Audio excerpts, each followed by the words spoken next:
Are we going? Are we live? Are we there? It looks like it. Yo! What's happening? Nothing terribly interesting. Snow is interesting Other enough than to all me. this I'm gonna stuff. go crazy. What No, I know stuff? you've got a lot of stuff. Well, because I mean, I don't know when we're gonna get into Matt Dillahunty, You but might want to give it a second, or because I only watched the section with Jacob Hansen, and like I mean I don't know if you've got clips or something, or I don't know if you're planning. yeah, I Like got the clips. I can't believe how dishonest and sophistic and hypocritical he's being there. Like it's really shocking. I can exactly believe it. That's who he's been for a while. I've got a bunch of clips about how he's been over the years, according to a bunch of Yeah, different because people. 10 years ago, back in the old atheism days, I listened to a lot of Dillahunty, and there were a lot of times he got really spicy with callers, and although generally I empathized with them because answering the same religious hack questions day after day after day after day, he'd jump on people a lot. But like the way he treated Jacob, it's like, I mean, for one thing, like I guess you'll show the clips, but like he starts setting up some kind of lame analogy, and Jacob tries to jump to the end. He's like, "Did I say that?" Like, no, you were about to, and the only reason you didn't is because he jumped on your analogy, you fucker. Like, what a hack! Yeah. But I got into it in the comments section with a couple of his apologists. Oh, really? But yeah, well, I just left a comment saying I never thought I'd see the day that Matt Dillahunty became a religious apologist. I think he's been that way for a while as far as Atheism Plus goes. Let's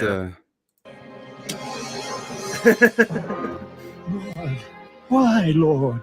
Why? Have I sinned? Yeah, I'm the only guy in the world. Like, there's one thing. I hate hot weather. I like cold weather, and I live across the street from work.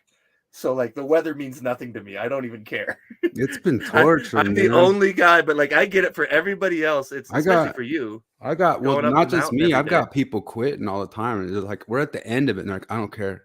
I'm done with this. I'm done driving up here. And I could do my job, the job I'm doing now, and get like $4 more an hour in Park City, but it's just not worth it. Like I calculated it, all of the extra money that I would make in Park City would be spent maintaining a car. Yeah, that's just to get up and down the damn mountain. All my tires are blowing out. Everything's blowing out. Everything sucks. And I'm only lucky that I haven't spun off the road. But yesterday I played a gig late at night. We got a bunch of Salt Lake people line dancing somehow. But we played a gig, and I was driving home at 1, and I was almost like spinning out just on the normal freeway at the end of March. Just trying to drive home from there. Who we got in here? Wow, we got a lot of people popping up. It looks like Dillahunty's good for business. Oh, Uber Mormon's missing. Oh, mushrooms. You came to the right place for mushrooms. You see, what's my name? My name is I'm a credentialed doctor, shaman, Mr. Expert. And what's yours? Has done. What's this? What's yours say? I can't read it. It says I've done more drugs than Sam Shelley. Let me stop sharing this, then we can see him. There it is. I'm credentialed shaman, doctor, expert, and more drugs. I have also done more drugs than Sam Shelley, but I don't know. When people start doing marijuana, they catch up to me pretty quick because that's not my drug of choice. And when people do that one, they can catch up pretty darn fast. But when it comes to mushrooms, I am a seasoned mushroomer. Although it's been years since I've really done it, but I did them a lot, and I never got as preachy about them as those guys did. Although I got excited about them, I was like, "These are awesome!" That sort of deal. But I didn't ever go like, "Hey, the mushrooms have wisdom to teach you," or something like that. You say we could work out some stuff on them, we'd talk like that. Yeah, like I always understood the magic in magic mushrooms as being figurative, not literal. Yeah, well, we'll get into that because we pull some clips because they get some apologistic for the literalness of the mushroom Dr. Shaman Mushroom Kingdom, You know, the mushroom religion, which I don't know. That stuff gets weird, and the way they went over it, I almost think they could. If you're somebody who hasn't done mushrooms, that could scare you off of mushrooms faster than anything. And there's Yeah. half of me that kind of says, don't listen to it because it'll scare you off. And there's half of me that says, don't listen to it because you'll think it's the answer. They're like, both of them are there. And it's like, Yeah. on both levels, you're shooting it off the end the wrong direction. Well, in because my view. I mean, one of the things, like, you know, what I would tell people, like, what is mushrooms like? And my analogy is that scene from Empire Strikes Back when Luke goes into the cave and he says, "What will I see in there?" And Yoda says, "Only what you take with you." And so if you have a deep desire for religion, that's what you'll find. And that's what these people have found, because we can tell these people just need religion. They obviously need it, because everywhere they go, that's what they find. Christopher says my exact point. Like Forrest, who's here, he might not be here long, but usually when I kind of start talking about, you got to watch out with these atheism movements. If you understand it now from the beginning, whenever I've been saying anything like this, the big bulbous circle floating in my vision I was talking about was Matt Dillahunty. Like that's there's a bunch of people like them, and there's a bunch of people in it, but like the same way, like the Bible says, you'll always have your poor with you. I think of the atheism movement like, we could do awesome stuff. You'll always have the bulbous Dillahunty head with you. Like that's what I think in my vision is like, what? How do we beat that? How do we defeat that? Well, like, oh yeah, like, and I mean, I just saw Jonathan linked us to more people crapping on Lindsay Hansen Park and watching how her internal world just keeps fracturing and fracturing and fracturing. Oh, did you see all that? Yeah, I mean, I haven't seen the like, most recent thing. I think it's funny because, like, the criticism is that, like, you know, like, I mean, I don't understand all the ins and outs and the details, but just like what I read from that link today, the criticism is that she's not bitchy enough to the right people, you know, which is one of those, like, well, because, like, in that sense, I'm actually on her side. Like, you know, it is okay to have nuance and to have, you know, to be able to see even terrible people as multifaceted, you know, like, that's okay. In fact, that's how you should be. It's never good to be totalizing in any way, but alas. Boring. Before the close, this was talking about Sam doing some of the favorite ones. One of the things Christopher showed me this week is at some point Dan McClellan was bragging at some point in the 90s he was an acid tripper. He was, and we were like, what the heck is that? That he did, because Roland is MDMA, right? He was doing he said he's rolling. He knew all these names of these different acids in the 90s. Then he said somewhere he's a convert. He's a convert who used to be doing acid, who ended up on a mission. I'm like, this dude. This dude. And, like, and I haven't even looked into his Molly. He's rolling the Molly. Oh, the MDMA stuff. Yeah. I haven't even looked into his runs for office. Yeah, I looked at him. He brags that he gained points like every single time, and I actually think if he keeps on the trajectory he's going, he's going to win. And part of that trajectory is the way he kind of mixes and twists up. Dan McClellan's issues positions political courage test. What is that? Oh, that's Vote Smart. Huh. Yeah, because, like, I don't know. I don't know that guy. I guess we'll get into that too. Maybe. Then there was like this whole other thread where Bill Reel went into super detail, or not super detail, just said, hey, everybody, how will we fix Mormonism? And I like to imagine the church. You know how those people used to play that joke of like, I'm going to follow every rule in the Bible for a year, and they'd go do it. And the thing that would ultimately come out of it is they'd show that you can't do it. Like you drive yourself insane or crazy if you actually like did that thought experiment. I want to do the thought experiment of actually trying to run the church that Bill Reel imagines they could do perfectly. Those are the experiments I want. Because I didn't look at that thread much either. It's all going to be surprises for me today. 2CB? I don't get it. I don't know. What does that mean? Everybody's talking about all the drugs they're doing. You guys, I don't appreciate all this drug talk. Like, we should not be talking about all those drugs all the time. Remember, children, there's a time and place for everything, and that's college. There's college and weekends, and this is not a weekend. Let's see here. It's been a while since I've been in any sort of altered state beyond coffee, and not for any reason either, just cause. Just not drinking coffee. Oh no, I mean coffee. The coffee is the only altered state I'm into. I'm saying I Oh. haven't done any sort of Oh, you haven't done any drugs? no drugs other than coffee? alcohol, no. I mean, if it weren't for the coffee, I could be your stake president. If I only had John DeLynne's success head, I need John DeLynne's success head and his John DeLynne's success hair. If I had all that, I could be a stake president this time next December. By the next time it snows, I could be a stake president. I just need his head. And I gotta say, I liked John DeLynne and his pushback in the Shroom episode. Yeah, and he's never done the Shroom. I didn't stuff, watch but any I thought, of that Shroom stuff. I thought he interviewed him with like a real open mind and all that sort of stuff, and pushed back like in the right ways. Like I thought he did real well in that whole. But I thought he said in that other episode that it's not his role to challenge people. He challenged. Well, I pulled some moments where he challenged, but I think his challenges are pretty good. That's interesting. Let's go right to Dillahunty. Yeah, let's get into that, 'cause that was... I got blocked from Matt Dillahunty, talking directly to Matt Dillahunty, because I told him his arguments were as circular as he is.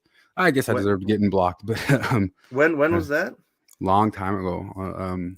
But it rings a bell. You mentioning that he used to say, because back in the day, a lot of these guys, I started talking to them before any of them got very, very popular. So they'd interact with me, like Vanderklay, Pajau, I don't know who else, like Dillahunty and all that stuff. They'd talk to me back, because just like from DM messaging them and stuff like that, and or just like message them on Facebook. But they all got too big for their britches, and now they're all kind of like a level removed that you can't interact with them so easily unless you call into the show or something. But at first, both Rationality Rules and Dillahunty, I mean, I'd say like in the same way that we went over Hitch's stuff, you'd see that like they were kind of like a little bit behind the 8 ball on philosophical stuff. They'd make some arguments, and they kind of just didn't really like get deep into epistemological whatever sorts of deals. And I think the first few times that Dillahunty tried to like justify his morality, it came out really, really circular, right? But I'm talking back in the day, because this sort of stuff he actually improves. He's not a complete idiot, you know. He improved that philosophical end of the stuff. He can argue it better now. But right at first, kind of the same way it seemed like Hitch wasn't thinking about it, he just wasn't thinking about it. And or just said, it is because it is. I'd be good because I'm good, and that's how we be good, you know. And this is in the middle of the start of the Atheism Plus stuff. And he almost kind of didn't see that he was just kept arguing circularly like that. And then it seemed like he got it. Like he got it, and he's improved in that area a whole lot. So but I've got some clips from a guy today who says his quip for Dillahunty is that Dillahunty can't learn, which is also what Paul Vanderklay says about Sam Harris, is like that they have this thing where like they can't adjust when they run into walls, and there's no challenge to their supposed like whatever atheistic worldview for these things that people are asking them to adjust on. Does that make sense? It's not a challenge to that. It's just a challenge to their I don't know, to their political framing, you know. I don't know how else to say it, you know. But well, because so recently the well-known... Oh, go ahead. I wasn't going to say anything too important. I was just like, you know, for Dillahunty, like, you know, you want to be able to justify your polyamory, even though it exploded in your face. So we've been wanting to make a cartoon of that End of Flight of Dragons that we were messing with that other day. Oh yeah. And who we wanted to pop up, because the whole thing ends that he kills that dragon by citing all these scientific things like mathematics. You know, what does he do? Biology, physics. He just says the speed of light. The speed of light, and all the dragon's heads start blowing up. And then right when he's about to die, it was Dillahunty's bulbous head. We wanted to just pop in from the side and go, and men can menstruate. And then right then, all the dragon's heads just like pop back on.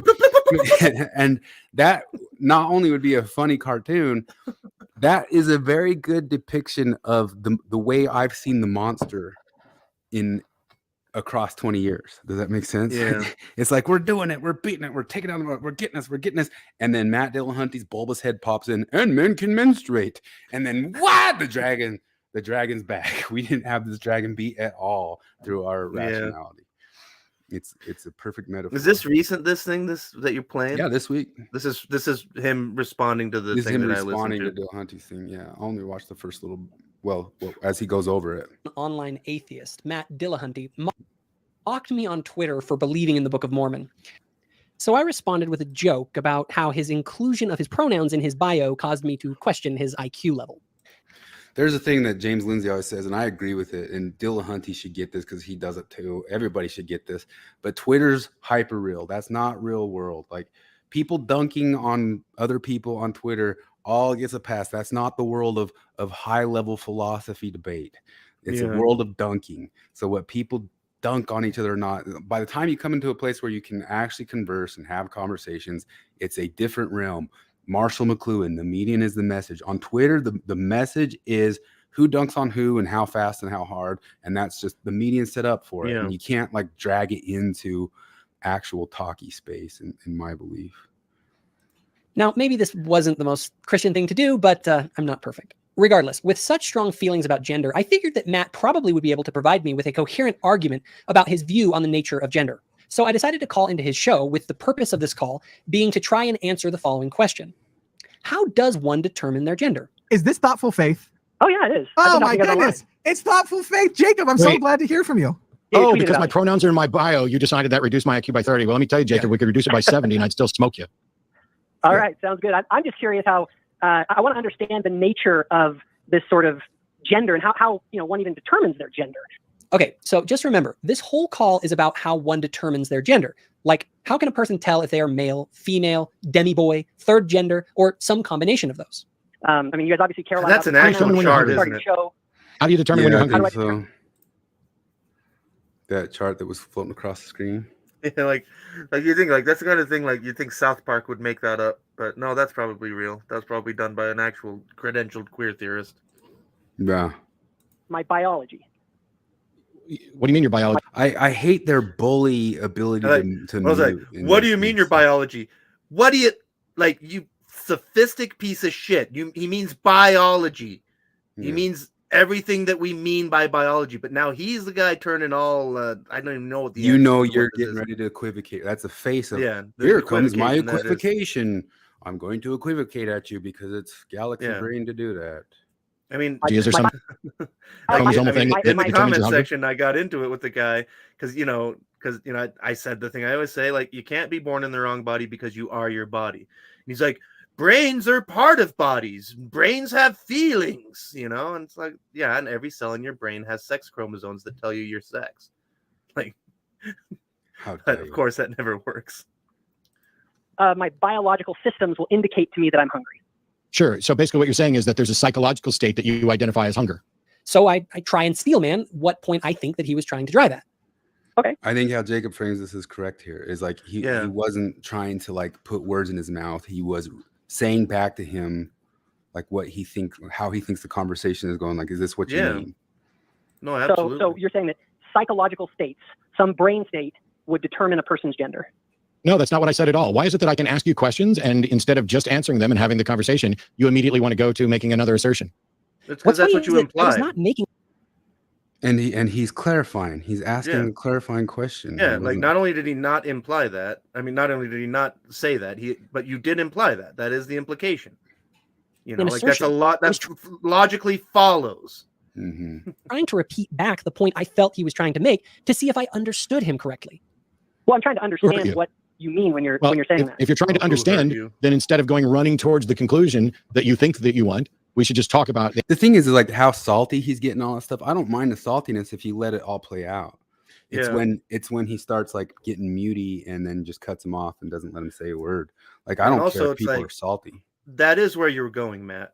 Yeah, and it's not like it's not like this is the first time anybody involved in this has had this conversation or has heard people talk about how their feeling is how they know their gender. Like, that's the other thing that's so dishonest about this. We all know that's the claim. I feel that I was born in the wrong body. That's the claim. Other questions, for example, how do you tell what someone's job is? If they tell you that they're a teacher, how do you know if they're telling the truth or not? If you go and see what they do, you can get paid for it. Can you? How do you do that? Yeah, if I want to verify what someone's job is, Can you? Do you even drive a truck? Oh, there you are driving the truck. Let's say someone no, says they're a I'm school saying- teacher. I can go and see hang if on. that's what they're actually doing. My God. You can see him getting concerned. And that stuff's performative too, of getting upset that he's Oh, it really finishing is, his yeah. sentence. You know, you're online, and you know. As he's losing control of the conversation as I give an answer that he was not expecting. What Matt is doing is trying desperately to avoid acknowledging any sort of objective criteria by which a gender can be determined. And that That's is why true. he did not like me connecting hunger with biology or determining someone's job by empirical investigation. Let's say you're on a bus and you're sitting next to someone and they say, I'm a teacher. Do you have any motivation at all to go investigate them? Or do you just take their word for it that they're a teacher? I do nowadays What? when people say stuff online, but But I mean, like, what a dishonest thing to say. yeah. Like, is the teacher insisting that you believe they're a teacher even when you know they're not? Is that what's going on? If you don't acknowledge their teacherness, even though you know that they're unemployed, that you're a bad person causing harm and causing suicides in people who identify as teacher, like, what a fucking hack! This I is could so see, like, dishonest. if he like puts this in Uh-oh. of how you interact with someone you just meet in a bus, how you go about deciding on how you'll talk to them. If that's how far we're going with this, I can see that. Like I Yeah. can see like how should I use my language with somebody who's just right in front of me right now. But we know, Matt, that that's not the distance that you're wanting to go with this, because we know Yeah. that you go all the way down into, if they insist it's true, not just how do I interact with a person who's on a bus in front of me. You take someone's word for it, but that doesn't mean that that's what they are. Someone could say that they're a dragon. So if somebody says that they're a teacher, generally speaking, you're going to take their word for it. The follow-up question was, does that mean they actually are a teacher? And you've already answered that. No, it doesn't. See how much easier this is if you just answer the question you're asked instead of thinking that you're smarter than the person you're talking to when you're not? Sounds good. Cool. So, I like how Jacob didn't like punch back on her. So now, so what's so now help me you've got someone, and now someone comes up to you. You're sitting next to them on a bus, and they say, "Hi, my name's Bob. This person sitting next to me is Steve. He's a school teacher. What's wrong? What is there anything in that is objectionable?" No. Do you know that Steve or Bob are actually their real names? No. Do you know that the gender of either of them? Generally, by looking at a person, there are things that you can tell that, If you find out that Bob's not Bob's real name and you say, Bob, it turns out that's not your real name, Bob, are you, what's the word? Making him extinct? Are you, how Did do you they just put it? erase him? Did you He's erase erased. him? You erased Bob, who wasn't really Bob? It No. means that No, you believe that you don't want not Bobs to exist, and that you You're not hate paying them. And all Bobs. All And Bobs. all not Bobs, yeah. male or a female. There is a reason he does not want gender connected to any objective method of verification. Because if there is a standard by which a person's gender can be determined, that would also make it possible to tell if a person really was male or female, or demi-boy or two-spirit, or third gender, etc.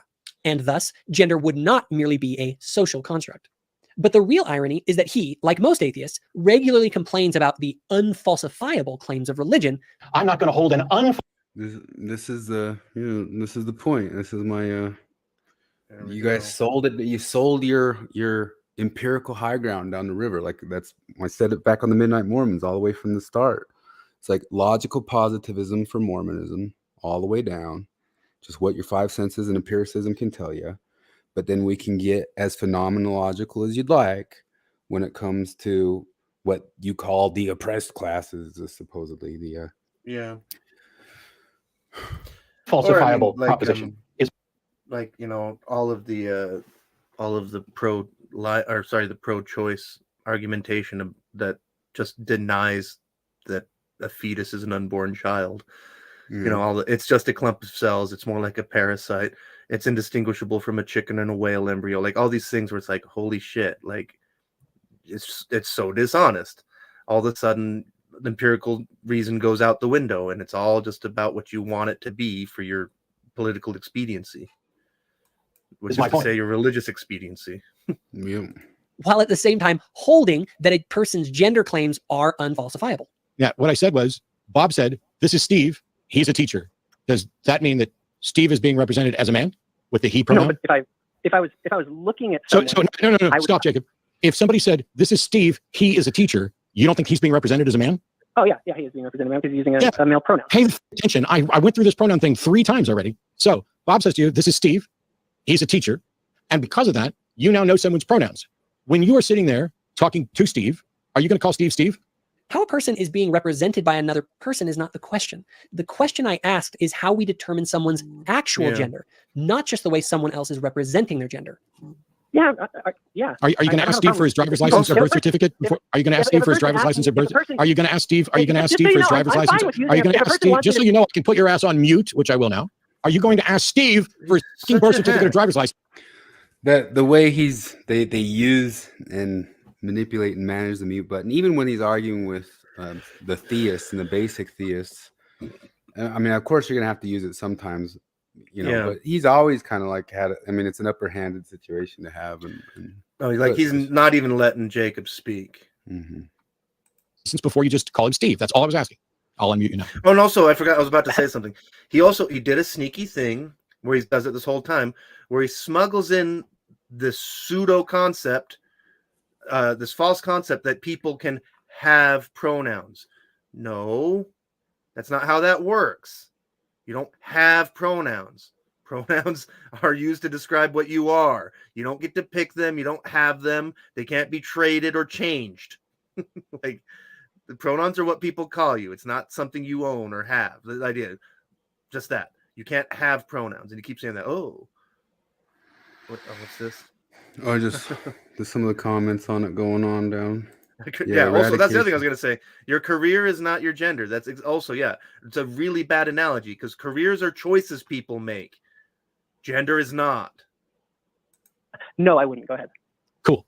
And if you were talking to Bob and you wanted to reference Steve, and Steve had just said, yeah, I'm a teacher in a New York school, and Bob said, my friend Steve here is a teacher in a Pittsburgh school, would you say, he just said, it's a New York school? Is that how you would address him? Yeah, I would. I'd look at Bob and say, okay, cool. Now we've established that you're willing to take Bob and Steve at their word on what their names are, on what their gender is, on what their pronouns are, and that you would refer to them respectfully without investigating their genome, without knowing what their chromosomes are, without investigating gametes, without looking at a driver's license, without looking at a passport. For anything that you need to interact with, for anything that makes any difference to you, what they tell you is what it is. Thanks for calling. Wait, what?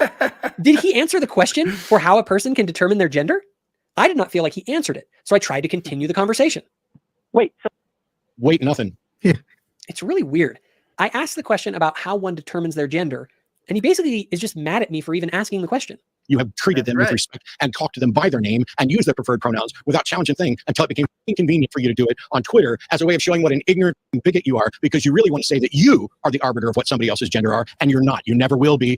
Yeah, I know. Jacob. I don't determine a person's gender, which is why I was asking you what aspect of reality determines a person's gender. You are a bigoted piece of shit. Thanks for calling. There it is. Yeah. So that thing is that what Jacob did was ask a world-breaking question. It's a world-breaking question, and Jacob just got the adult version of when we were in Sunday school and asked how did Noah fit the dinosaurs on the ark. And when you get shut down for that, like, that's what happened, except these are grown-up adults who should know better. You know? Oh, Forrest says Jacob was trying to say, I'm fine calling someone their preferred pronoun, but continues to debate and prove the point, and he couldn't even get it out. Well, that's one of those things that, because I mean, it's been who hasn't had these conversations, hasn't been accused of that. And yes, I have used people's preferred pronouns, and in principle, I'm okay with it. You know, like, for me, it's entirely a matter of religious respect. But part of that is that you have to respect me enough to not force it on me. You know, if you ask me, then as a matter of getting along, I'll get along. But as soon as you tell me it's this or else, you know, because, like, frankly, like, the way the queer theorist community reacts to pronouns is the way fundamentalist Muslims react to cartoons of Muhammad. It's the exact same thing, where it's like, no. You are hurting me and my entire people by not affirming my personal faith. And that's where I draw the line. It really is. It's an establishment clause thing. It's a freedom of religion thing and a freedom from religion thing. You know, I'll use your pronouns if you're respectful to me. But as soon as you make it what's the word? I can't. It escapes my mind. As soon as it's mandatory, as soon as it's obligatory, or else, oh, you can go fuck yourself. Yeah. So this is a channel, Atheists for Liberty. It's pretty good. It comes out of the actual atheism movement, American Atheists, back in the 2000s, and it's some of the people.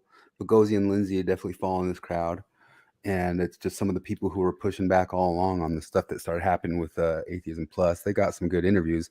My only gripe with this channel is they don't put up enough. They only drop stuff every couple months, it seems. But I'm still getting over the irony that because like I brought it up before, like Jacob's Mormon apologetics are weak. Of course, like I don't know how they could be strong, but just the fact that like a Mormon apologist is right about something over a guy who's made a career of fighting against religious apologetics. It's so insane to me that we've come full circle like that. Yeah, I mean that's just kind of one of my gripes is the same with a lot of different people from that atheist movement is like, wait a minute, guys, like, are we skeptics? Do we go all the way? Are we all the way skeptics, or do we pick and choose what we aren't skeptical for? And that's the frustration, but because that's some of my other stuff is like, I think there's picking and choosing on how skeptical we are about certain philosophies and how actually religious those ones are. And I mean, there's some levels where I can say that we could argue if that's religious or not, but some of them, there's no argument. If you really look at them, those things are definitely referring to mystical gods, and that's some philosophies. I was just going over this thing. Alan Moore, if you read his Promethea comics, which he thinks are his complete opus Dei after the Watchmen and all that stuff, the stuff straight up, it's straight up Kabbalah, Hermes, Thoth. Straight up the stuff that James Lindsay's been pointing to and saying that a lot of what Hegel talked about came through all that stuff too. It's just 100%, and it is 100% mystical, like mystical in the sense of he's really talking about gods and other realms and other beings and all that stuff. But that stuff gets passes from the skeptical community because Alan Moore is a genius or something like that, or technically he's an atheist about Christians and Muslims. So I just that sort of frustrates me. But this guy this is only a couple days ago, like a week or so ago, 13 days ago, and he talked about Dillahunty quite a lot and some of the stuff that he did back in the old day stuff, because he was an insider over at those conventions we've talked about before. Flip already mentioned it today. Dillahunty and Dillahunty's wife, through their wife swapping, got David Silverman, who David Silverman was the best thing that ever happened to American Atheists, because he was the guy who was really kind of getting it noticed. He's the dude who's in the tides go in, tides go out. Tides go in, tides go out meme of just staring at Bill O'Reilly like, what are you talking about? He was getting movement and he's getting traction everywhere. He's got an interview on the same channel and he talks about it. But he fell into a trap, which you should not fall into a trap. But I'll tell you this, Dylan's been in that same trap here and there.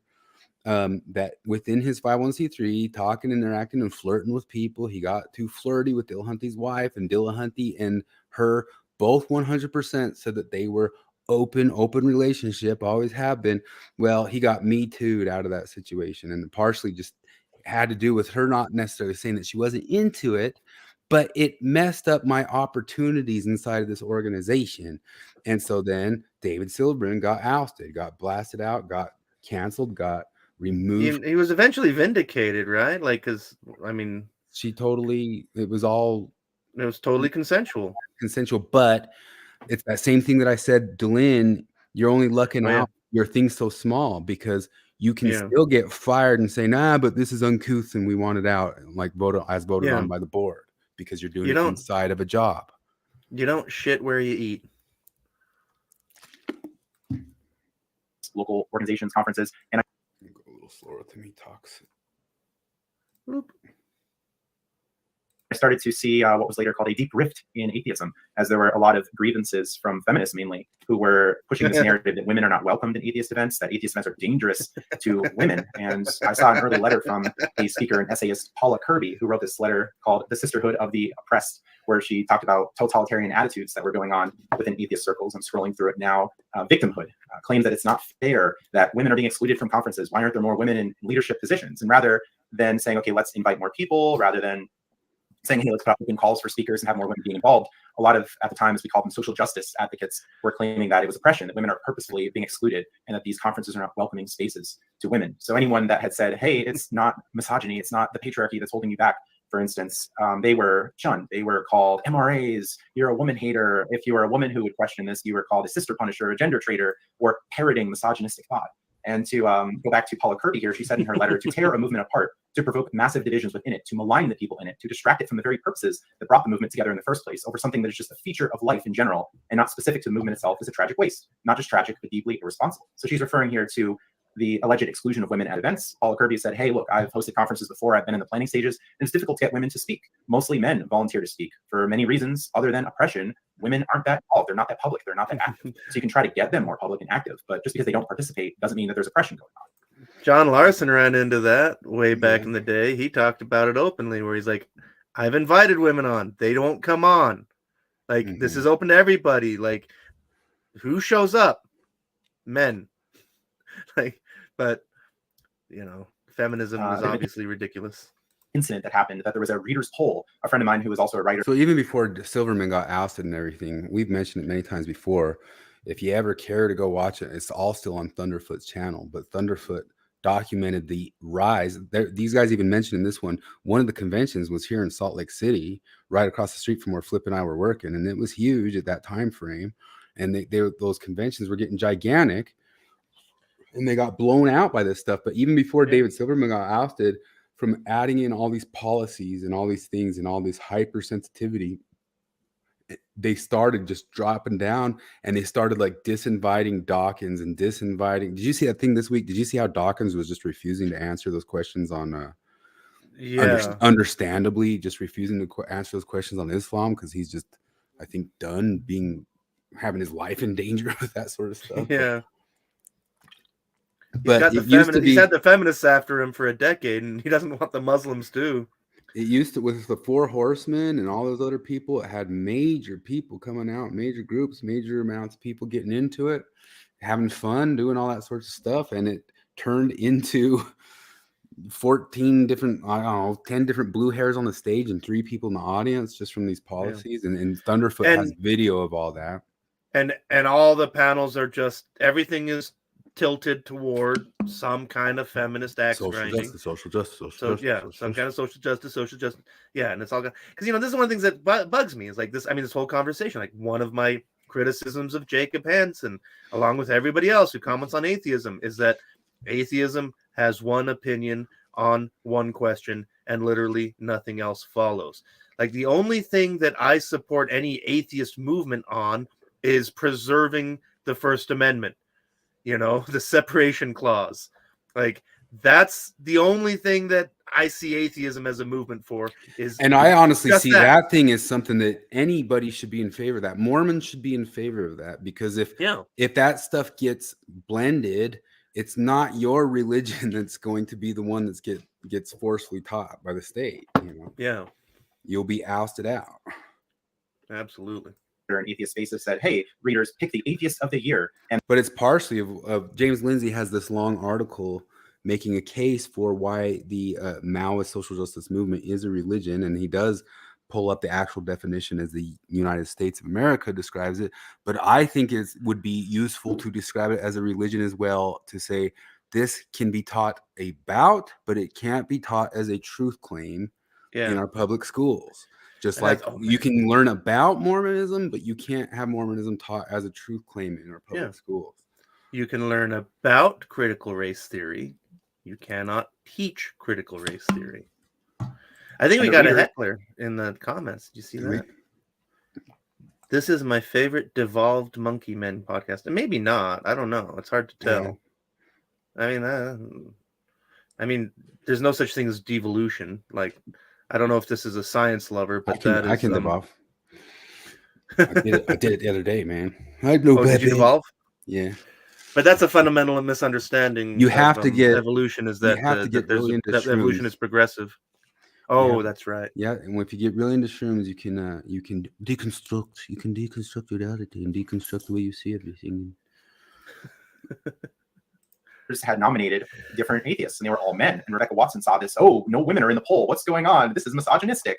And the author made a comment saying, okay, well, if I'm just going to insert a woman in here, So Rebecca Watson is the elevator gate gal who was on Skeptic's Guide for the Universe, who was then later replaced by Cara Santa Maria, who Anthony Miller brought on John DeLynne's podcast.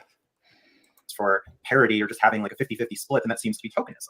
And Rebecca Watson then framed this as, oh, you're saying women are tokens and they don't deserve to be in the poll. So it's all this like really dishonest stuff, just framing anyone who doesn't meet certain demands or certain quotas as this horrible, terrible person. Instead of maybe, okay, hey, how about my readers comment on his thing and suggest more women atheists that you can nominate for this poll? Maybe someone like Ayan Hirsi Ali, although she's become persona non grata too. But this went on, and I questioned Rebecca and said, look, the readers were the ones who chose the atheist of the year. So how are you blaming? Ayan Hirsi Ali is persona non grata because she speaks up against Islam as somebody who's been through female genital mutilation. Yeah. And now she's persona non grata in the Atheism Plus movement. The author here because she's as anti-woke, excluding women. It's just not the case. And I was attacked in the comments. That was one of the earlier things. So I started to question and look back at this elevator gate drama that's been discussed on here before. And it wasn't so much my issue with her saying, hey guys, don't do that. It was inappropriate to hit on me in an elevator, blah, blah, blah, whatever. I still don't think that was a great way to handle the situation. If someone hits on me and I don't like it, I'm just probably not going to go on the internet policing female behavior or women's behavior. It's just like, whatever, it just happens. But my big issue with it was that Rebecca Watson assumed the bully pulpit at an event. She had this talk that was something like the religious right versus women. And a big part of the talk, she was talking about how women in atheism are accomplices to the bigotry that's going on. And one particular student blogger had questioned Rebecca and saying, okay, well, maybe the man just hit on you. It wasn't that much of a big deal as you're making it out to be. And Rebecca from the pulpit accused the student speaker of parroting misogynistic thought. So for any woman who dissented, they were not so good, right? Wah, wah, wah. We're coming up on the Dillahunty stuff. Do you remember? It's probably been buried. I'm guessing that it's not even in the archives anymore. But because Rebecca Watson before Elevator Gate was married for a while, and her fiance proposed on stage at TAM, and they recorded it, and I listened to it back on an old SGU podcast way back in the day. So like. Is that hitting on you? Why was that okay? Is it because you liked that guy? Is that why you said yes to the marriage, to the proposition? And you didn't get mad about being a woman at an atheist conference being harassed by men? Is it entirely down to, are you into it? That's what makes it not misogyny? Clearly. Yeah. Do you remember that? Mm-hmm. Like, because her marriage did not last long. Shocking. But yeah, like that's how that went down. She was proposed to live at TAM. I think it was TAM. It was some atheist conference.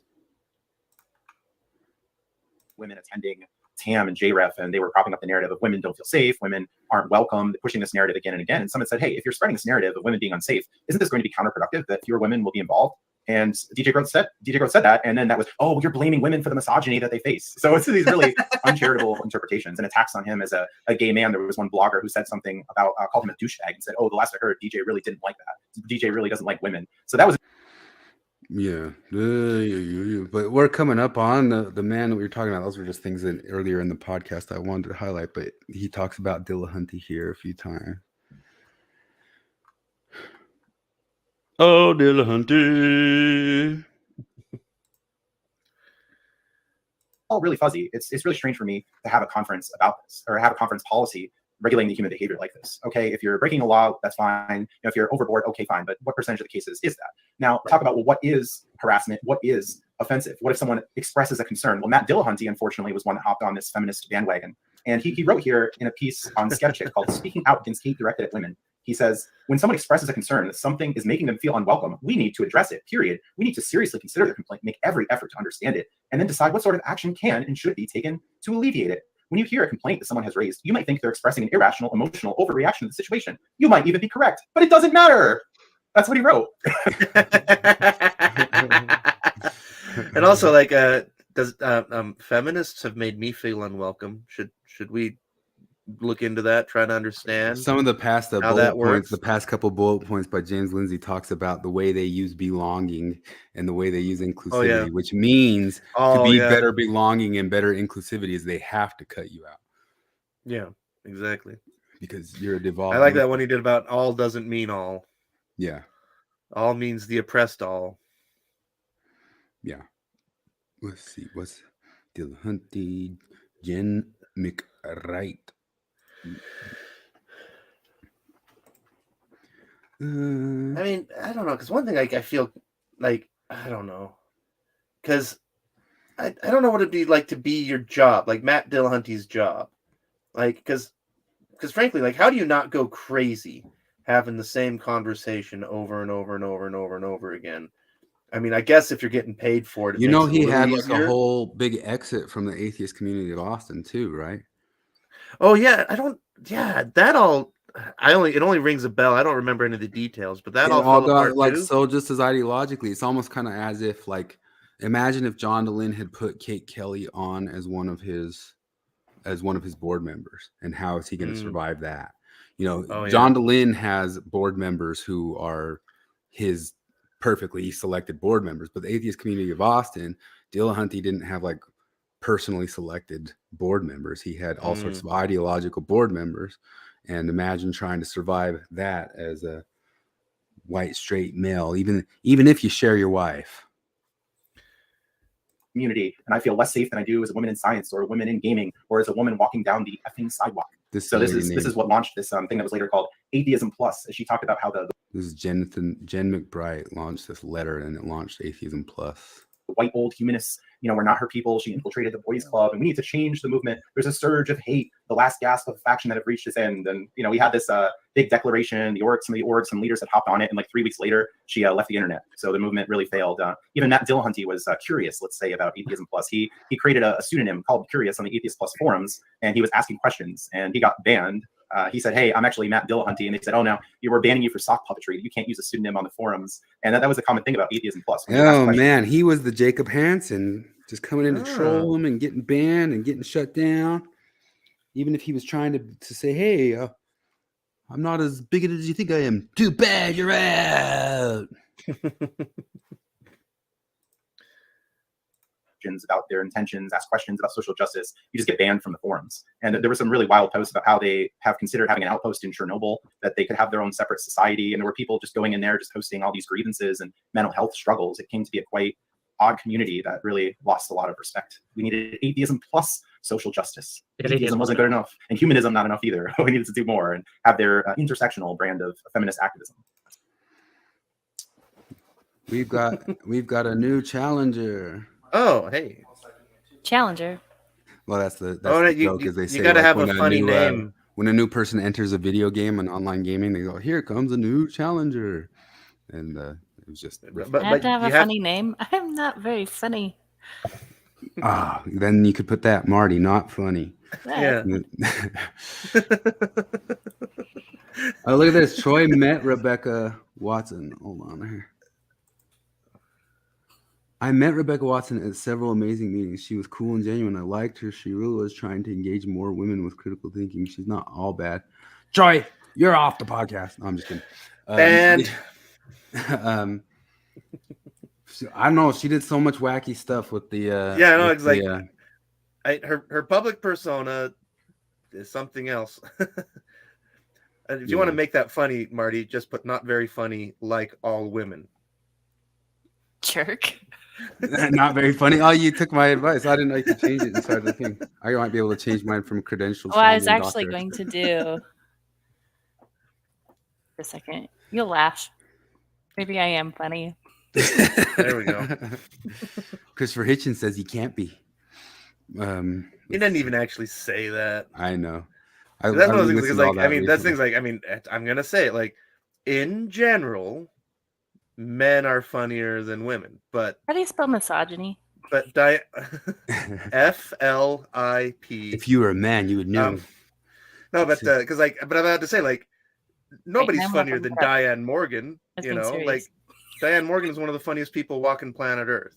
But like, if you had a room of 100 people, 50 women, 50 men, 40 of the funniest ones are going to be the men. Like that's just how that is. Because But- because Tina Fey took offense to it. I remember she did like a Vanity Fair cover after it or something like that. Yeah. But Tina Fey is genuinely one of the funnier freaking Yeah, people yeah, out there. absolutely. She cracks me up. So. But no, that's the thing. Is like, would you rather be funny or nice? You know, like, because that thing's Nice. like I always say, there's like women are nicer than men. Does anybody get upset at that claim that women in general are nicer than men?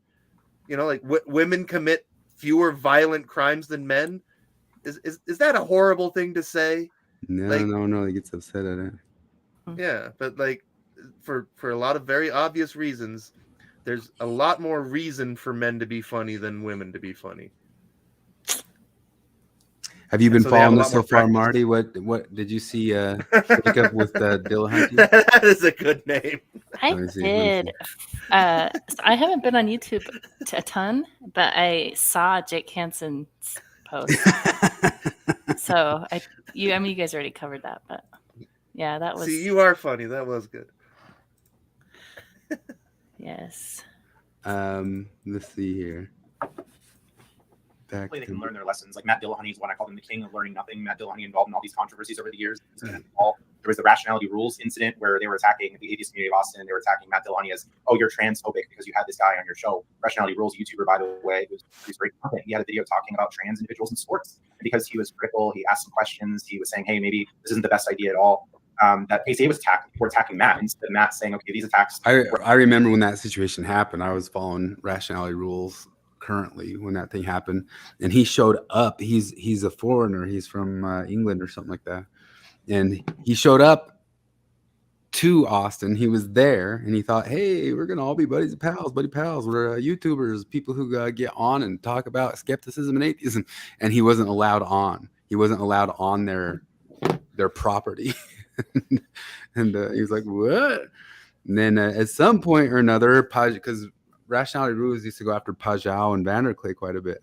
But then at some point or another, Rationality Rules put out his apology video about apologizing about his rational take on men and women's sports, which they just barely passed that thing saying that they're going to kind of crack down on that.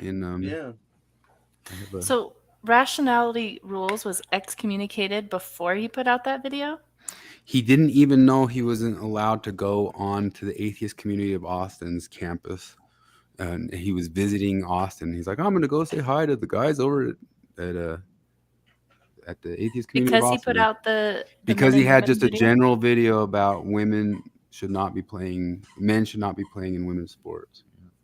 Yeah, I remember when he put that video out. I was really surprised. And it was Dillahunty who was mainly pushing, although that whole community kind of went a bit bonkers. There was something in here that the international governing body for track and field will ban transgender athletes from elite women's competitions despite limited. Oh, this is from NPR. Flip, you shared this one with me. Here's the NPR part. You didn't know what the title of the art, like that's what articles used to be titled, right? But now it's an NPR title and says, despite limited evidence of any physical advantage. Limited evidence. I just like, because, the thing is, whenever you're arguing with feminists and you point out the statistical evidence about how women are more likely to initiate physical violence and domestic abuse than men, and they immediately go like, well, but they can't hurt men because they're weaker. Like, oh, okay. Well, go figure. I think I shared it on here before, but Heather Hang has a huge, huge long list of all the things that would give males physical advantages, especially in track and field. Yeah. There's definitely, I think there's some areas of physicality where women do better than men. It's just you got to design a sport around that physicality. Yeah.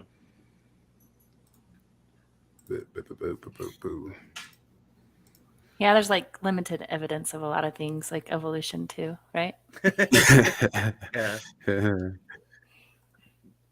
Let's see. That's funny. Is that one done? For unfair. We're going to have people on the show you might disagree with on certain issues. But that wasn't good enough. And Matt didn't realize that the social justice movement that he continues to borrow word from the commenters sent for, Matt hasn't learned the lesson. Matt's new partner, Arden, by the way, had criticized past guest Steve McRae for, I don't want this person on the show. You shouldn't invite this guest on the show. And Steve never even had the person on the show and never was going to have the person on the show. So Matt just learns nothing from these controversies. I'm waiting for the day that Matt says, you know what, I was wrong about this. I thought this social justice movement was a good thing, but their actions are terrible. A lot of these people are really horrible. And, hey, I finally learned my lesson. But Matt is still scheduled to appear on the Black Non-Believers cruise with Indisa Thomas, as far as I've seen. So he's going to be part of the pineapple culture, I suppose, unfortunately. Nice. And maybe he'll catch a false allegation and then repent of his ways. That's usually what it takes. That's what it kind of took David Silverman, because David Silverman was playing along with it a little bit until he caught the false allegation and got excommunicated. Yeah. Which is probably what it would take for John Lynn to. I mean, he says he's already had some, but I could see a moment where each one of them catch something goofy or really weird or really strange, and then it all kind of comes tumbling down of saying like, "Wait a minute, what have we been doing here?" Maybe. Nobody is safe because all are guilty. Mm-hmm. You got Moore's? Yeah. Lobbyists. Yeah, like I said earlier, the idea of we want to destigmatize, we want to include atheists in more spaces. Well, they put a line when it came to Republicans, libertarians. PZ Myers for a long time has said really nasty things about libertarians as well. As that became a slur. You're a libertarian. Ooh, that's like you're a Hollywood sexual something of underage Epstein stuff, right? Like that's what they've really turned it into over time. No dissent allowed, no big tent allowed so much for the big tent. It just needs to be this particular tent. We got another comment. The intersectional feminist fanatics are also hypocritical since they want to feel welcome all the time, while feeling eager to make people who don't toe their dogmatic line feel unwelcome. Yeah. In fact, I'll just quickly pause before we get into that comment more. Check out everybody episode. Garbage. Just make things up, not provide evidence for your claims. Hey, if someone feels a certain way, then that's the lived experience. That's the reality. We just need to cave into all that.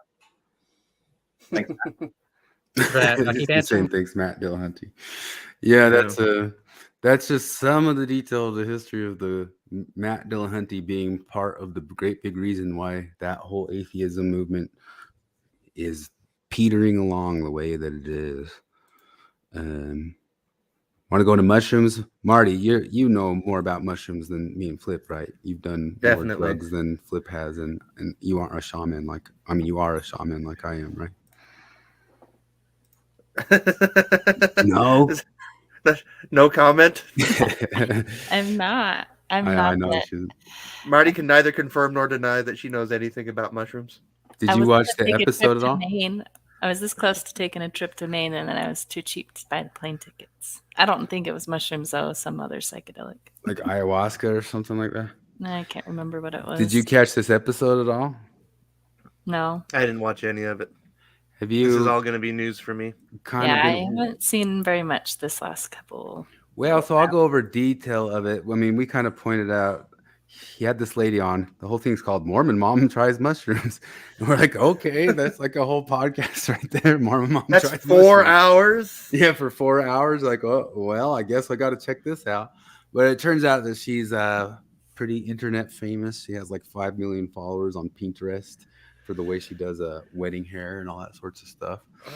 Anyway, I still don't even know what Pinterest is. I really don't. Oh, it's just kind of like Etsy. A glorified bookmark page. Yeah. It's just people show off the kind of stuff they do. Most people I know who've had Pinterest are like, they were generally women who were like, my sister-in-law had one showing off wedding cakes that she made. She was really good at wedding cakes. And I have I have a cousin who does quilting pattern stuff, and it got big on there. Let's see. What's her name? Her name, I looked it up earlier. I can't remember now. Anyway, so Delin even mentions on here, like, people say that I don't have enough normal people on. I only get other high influencers. But her name is Stephanie Brinkerhoff. Oh, it's right there. Okay, so I just went to her website and to her About Me page. And so many shrooms, I would have read that myself. And this thing that makes me crazy, though, when she says, like, oh, she lives in Utah juggling life as a business owner and single mom of 3 kids. You don't get to claim single motherhood when you walked away from your marriage. That's what I have a couple friends. For hell's sake. I have more than a few friends who kind of agree with that. Like I have a buddy of mine whose wife definitely divorced him and definitely left it and all that stuff. And then she like complains about being a single mom and his situation. There wasn't any sort of abuse. There wasn't sort of anything, just dissatisfaction. Which all's fine. All's fine. It's just it irritated him that she would gripe about being a single mother out in the world. No, yeah, like that's not a fair gripe. It's like, no, the father's still around. Like either he's helping and you're just not acknowledging it, or you've cut him out, in which case, go to hell, bitch. So I'll give the backstory on that. She says that she basically had a golden Mormon youth, like never had any problems, no issues. Everything was perfect. Parents were perfect. Never had like internal struggles or anything. No problems. Well into adulthood, well into getting married, all that sort of stuff. Those guys spent a little bit of time trying to tell her, like, you probably were traumatized. You just didn't really kind of know you were traumatized a little bit. Are you sure you didn't hate your upbringing at least a little bit? There's got to be some in there, you know. Anyway, then she goes and does mushrooms because she was feeling depressed, and she read a bunch of stuff. She'd never done any alcohol. Like, she hadn't gotten into any sort of bad Mormon-y stuff. No alcohol, no weed, no nothing.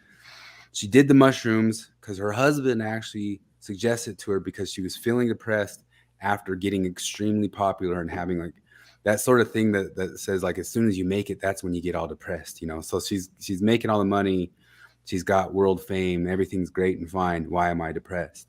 And so it was somewhere through that she started reading a ton about mushrooms, and then she went and took mushrooms. And 4 months later, she completely left the church, decided all of it was evil, bad, and false, and divorced her husband, who was pretty good. He was her best friend, but it just wasn't right. All within 4 months after taking the mushrooms.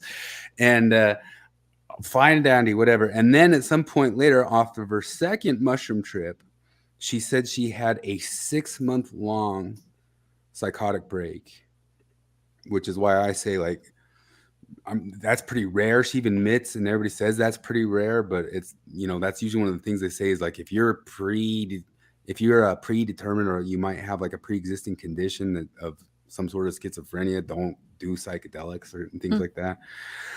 But she said she came out of it, but it was a really, really rough 6 months.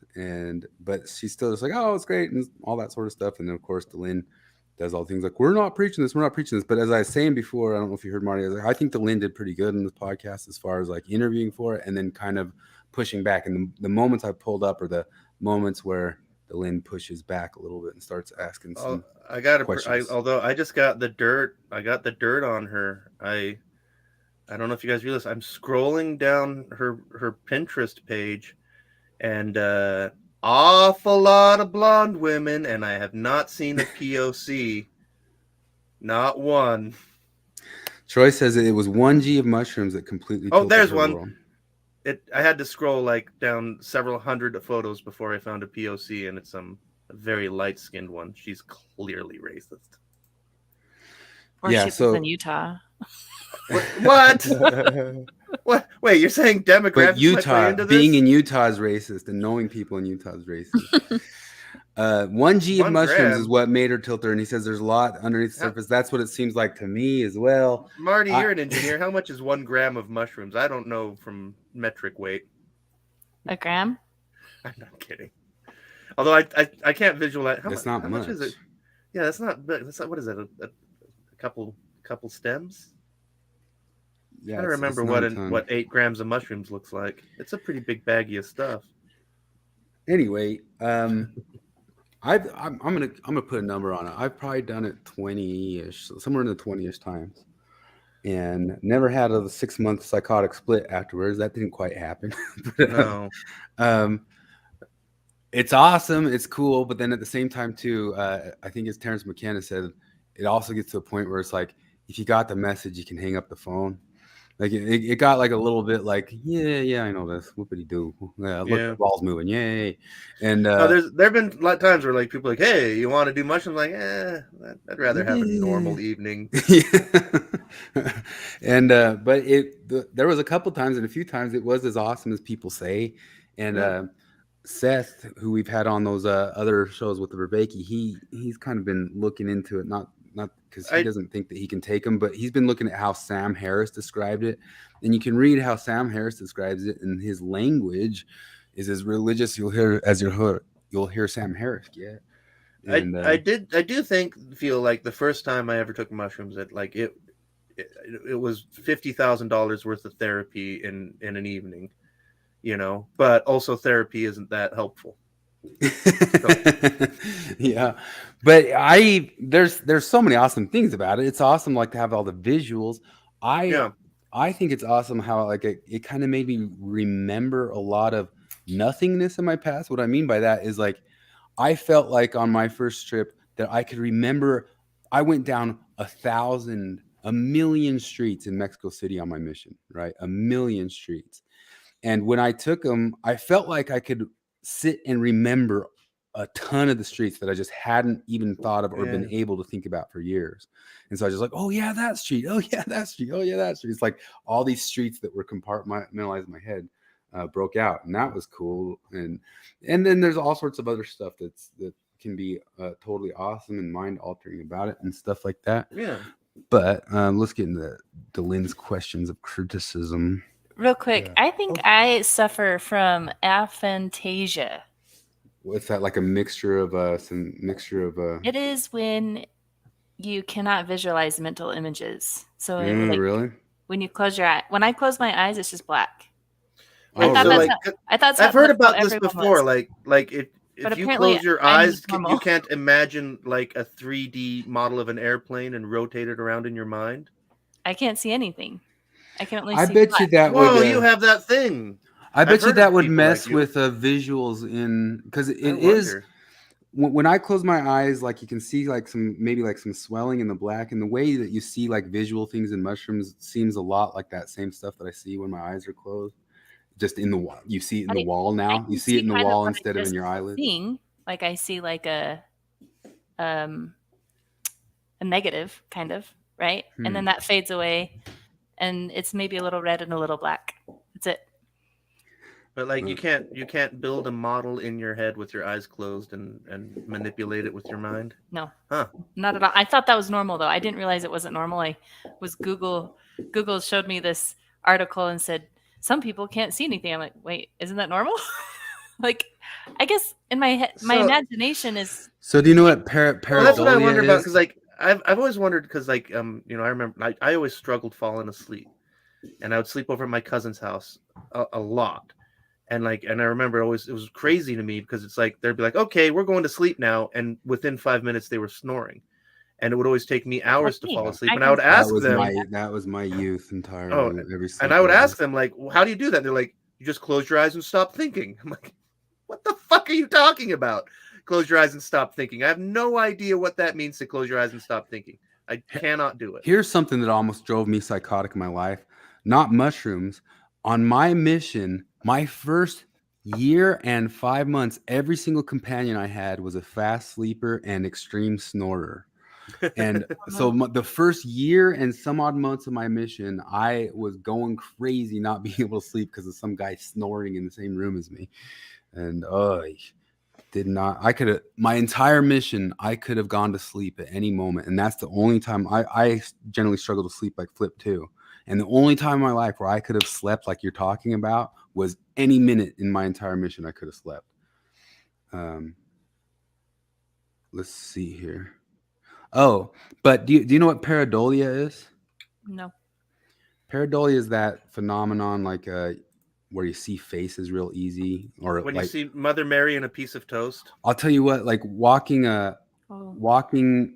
and it's in verbal stuff too. Michael Shermer has a great TED talk on it where he goes over the pareidolia of like the Led Zeppelin stuff that sounds like Satan and all that stuff. Like when the wind blows and you hear your mom calling your name, like that's pareidolia. Yeah, I'll pull up some images of it here. So mushrooms to me makes extreme pareidolia happen. So I can look at a wall, and if there's patterns in the wall, it starts shaping faces real easily in the wall. Actually, I remember there were certain. This is actually weird. When you're saying that, there was a rock face in the chapel. The chapel that I grew up in was like an old 80s chapel, and I would see pictures in the rocks and stuff. Yeah. So this is the pareidolia, like you see that face right there. Yeah. Everybody sees that, right? Like, yeah. Pretty much. I mean, I don't know many that wouldn't, but you Right. see the face in that. And so when I'm on mushrooms, if like right now I can look at this pattern in this wall, and a lot of people who've been on mushrooms will repeat this to you, because like I can look at this wall and say, this is just, I can't even make a face out of this. But if I put mushrooms on this thing could become like a world of mixing and matching pareidolias. It always looks like pareidolia. It never actually looks like a face. You can always tell, just like you can tell you can always tell it's the wall. Does that make sense? Just like these It's not, things. it's not like hallucinations. Yeah.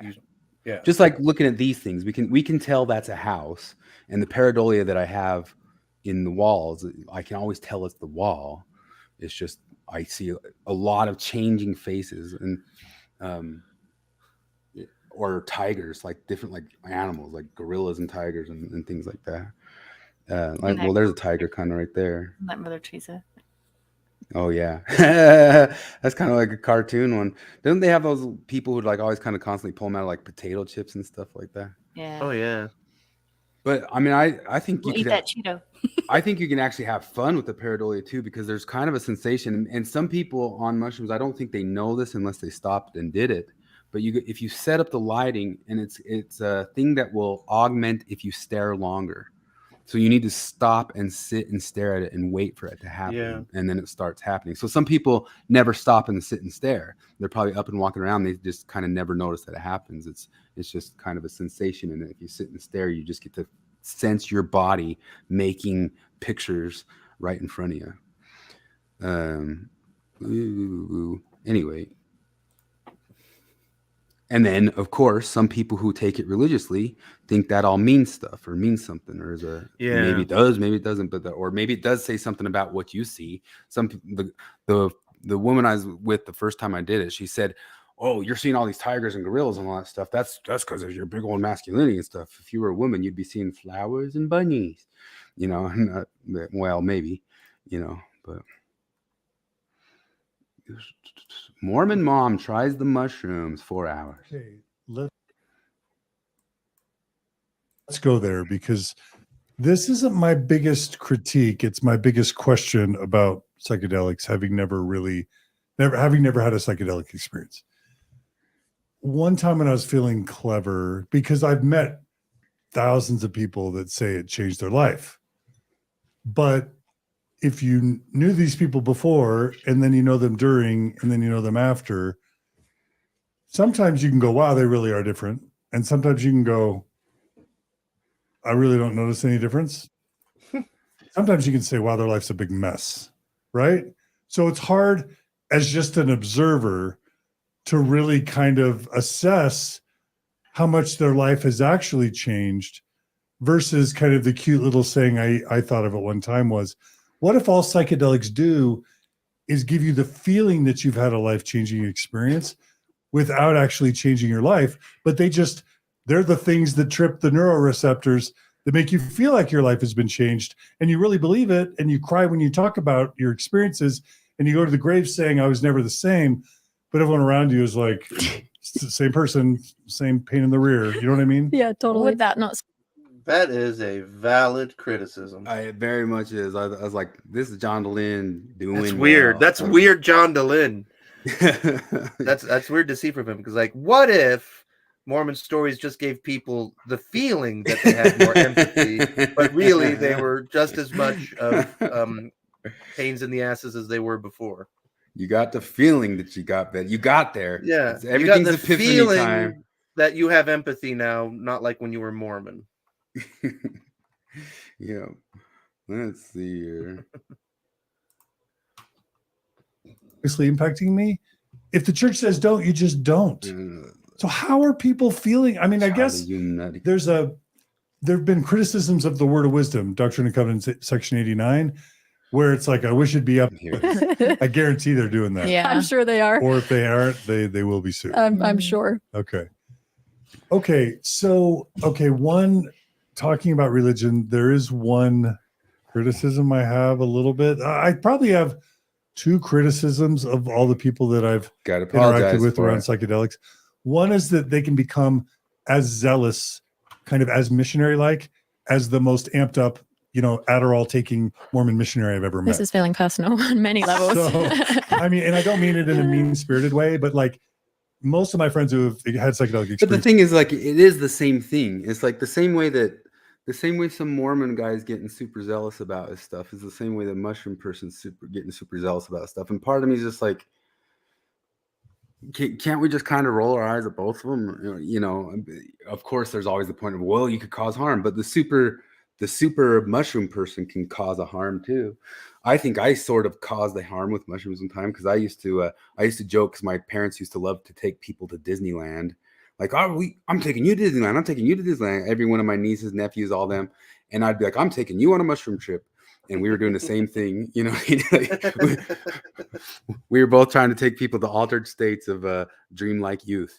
And then there was one situation where I was like, I should not have taken you to Disneyland, fella. Like the guy just did not, he broke down. He did not have a good time. Just curled up into a bed and sat there calling for his wife and all that sort of stuff. And I was like, what did I do? Like, I should not have done this guy. I remember you coming back and telling me that story. Yeah. But strangely enough, that dude has gone on to become a huge mushroom fanatic. But I dropped it on him in not the greatest of circumstances. And it was bad news for him, and it went all wrong and terrible, and he did not have fun. And yeah. Well, I mean, like the first time I rode a roller coaster when I was 8, I got off of it and I cried because I was so shaken up by it. And then I remember by the end of the day, I wanted to go back on it, and I was like, "Let's go back." And they're like, and my parents were like, "No, we have to go. It's the end of the day."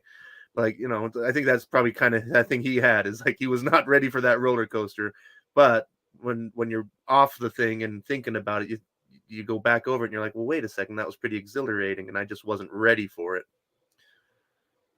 See, let's read some of these. Yeah, so some people can only see one side of an issue, but if you start seeing things sideways, sometimes you can see the other side of an issue. Yeah. It's evidence of panpsychist conscientiousness, really? I've looked into that a little bit. So is that we're all connected? That matter is what's doing the consciousn's, not just like your brains and your yeah. 4-hour pitch to join wokeness. That's what one of them are. A good YouTube site for attempting to replicate authentically the visuals of various psychedelics at varying doses is Josie Kins. I haven't heard of that. Maybe we'll pull them up so you can see what they actually look like. Is that like a site, or what's the white noise one where you like put ping pong balls on your eyes and then you listen to white noise for like 20 minutes straight or something, and you're supposed to like have kind of, you can make the visuals happen? I mean, I could see that being a possibility. Mansfield effect. Yeah, I can see that being a possibility, because it always does kind of feel like to me, because some of these other people get religious about it and they say to themselves, like, I'm having an out of body visual, something super experienced. I always, even when I kind of had 1 or 2 times where I sort of got passy-outy, I still always kind of stayed, the observer stayed in me. The observer observing me on drugs stayed in me. And I realized that, like, I was having perceptual alterations, and it was my eyes that were altering, not the wall that was altering. And yeah, like as tripped out as I ever was, I still always had, like, the core of me knew what reality was, where it was. The observer of me stayed there. And then some people say that Alan Watts would always say, well, you got to take a heroic dose and do it in the dark. And you've never done it until you've done a heroic dose in the dark. I haven't done that. But I mean, I don't know what I've done. Flip and I, you and I did a heroic dose one time. Flip, I've been told a few times that I've done heroic doses of things. We did. You and I did. I remember the night. Both of you and I took a quarter, and in one night together, and that was at your place, or that was your place, Foster. Oh yeah. And that is the only time that I had like a pass out time, and the pass out only happened for a little bit. Oh wait, I remember. Yes, now I remember that, because you were furniture for like an hour. Yeah, and I remember those moments, and actually it wasn't the most pleasant thing in the world, but it was always still okay. And then later, you talked about before that you ended up doing this long story mode of Red Dead Redemption. and you guys started playing Red Dead Redemption, and it was like I swore on my life I was watching Clint Eastwood in the making right there in front of me, like you guys were making these stories Like, out of Red Dead Redemption. But I wish I could remember, because the thing is, like, because what happened was real, but we were tripping, but because like it was the most incredible feat I think that anybody ever did on Red Dead Redemption. I don't remember it all exactly, but because like I was up in the High Pines thing, and we where were it's like, shocked. Like I was on a like horse, bear, and going like up yeah, the like a mountain. bear attacked me, and like and like I killed the bear, and then I Mm. got off and I skinned the bear. While I was skinning the bear, another bear attacked me, and like I can't remember, like the bear knocked the horse off of a cliff and it died. But like I killed the bear with the knife. No, the bear was coming for me. A all the wild stuff horse happened. came by. It I all jumped on the happened. wild horse. I broke the horse, and I was And sideways if you on the couch remember laughing, right, going, "I'm the greatest cowboy." in the yeah, that's what world." you were saying. I'm the greatest cowboy who ever lived. And the thing is, too, is like all the it was all happening like right when the sunset in the game was happening. Yeah, it was unbelievable. It was just a most amazing confluence of reality and drugs. Yeah, and we were something. listening to music at the same time, and we were all like, wow, John Dillahuntyism is true. No, I'm just kidding. We just but, yeah, you could just be like, wow, this stuff's amazing when that all hits. All culture psychedelic cults. I follow what you're saying there. Troy says, maybe we'll pull it up here and see if we can see the stuff. Josie's stuff is great. What's it called? Remember the name. We'll pull it up and see if we can look at it. I look up Josie. Josie. See if you can pull up some of the images. I found Josie her Kins. LinkedIn. Josie Kins. Let's listen to some more of his criticism here, because I've kind of noticed Sam's apologetics for it, and it kind of tripped me out. Let's see. I mean, this is also coming from John Dillon, who hasn't done any drugs or alcohol, right? He hasn't done anything. He hasn't had any altered state. And I don't know. Like, I remember watching the stuff about like the Beatles, and the Beatles were going around saying like, "Oh, we haven't done anything," and like Hendrix and Bob Dylan just kind of smirked at like. And there's some sort of level where I understand that is that there's a level of like you don't know what you don't know until you've seen and done and been in those places. But I also don't like the people who act like it's the end all salvation of the brain and stuff like that either. But I don't mean that. I'm just saying from the outside, it's easy to criticize stuff. Is what I kind of. Oh yeah, for sure. But I'm adding into it saying that like I would say that everybody should have the opportunity to sense that in life. I would say that. I say there should be a coming of age. We all should be do the Native American thing and go through one coming of age trip for a night or something like that. My friends and I one time went up to the canyons in Utah on a harvest moon, set up the tent on the side of the mountain when the harvest moon was up, as the sun was setting during the fall in the mountains in Salt Lake, just to like look at all the colors. And we saw all the colors, and the colors were amazing during the sunset. But then the unexpected thing were the amazing colors in the moonrise. And I'm not preaching this stuff the same way John Delaney isn't preaching it, but I'm sad for anybody who doesn't get to see that while in this life. I'm sad for it. Like, you got to see that. Like, holy crap, you got to see that. We have a friend that has done a bunch of stuff, and he did it more recreationally as like a teenager, early 20s. And he's recently gone like on more organized outings, and he said those are more meaningful than the ones that he was just doing recreationally. Like, I don't know what it'd be like to do it as a kid. I mean, I have no idea. Like, I think I'm glad I was 30 or whatever before I ever started any of that stuff. Too. But yeah, because like when you're a kid, I mean, just I don't know. I can't imagine. But the other thing is, I don't know, because I'm skeptical. Like, you know, the Mormons doing mushrooms thing, where like I don't know. Like, turning it into like it kind of depends on what you mean by guided. Like, I mean, because you know, like I have the thing about mushroom daddy, because you know, Chris is my mushroom daddy, and then I'm mushroom daddy to a few people, and which is just that Chris is the guy who told me about it, prepared me for it. But like, it was not highly structured. And like, because what I've seen of these Mormon mushroom guys, it's way too religious for me. It's way too religious. It's too guided. It's one thing for somebody to hold your hand up until the end and say, okay, now jump off the diving board. It's a whole other thing to get in the pool with them and I'd be structure okay everything. with guided. Well, guided is good too, but like, I mean, I do think it's kind of one of the more proactive drugs in the world, in the sense of like, you can kind of get out of it what you're trying to get out of it if you're going into it with like that sort of intention.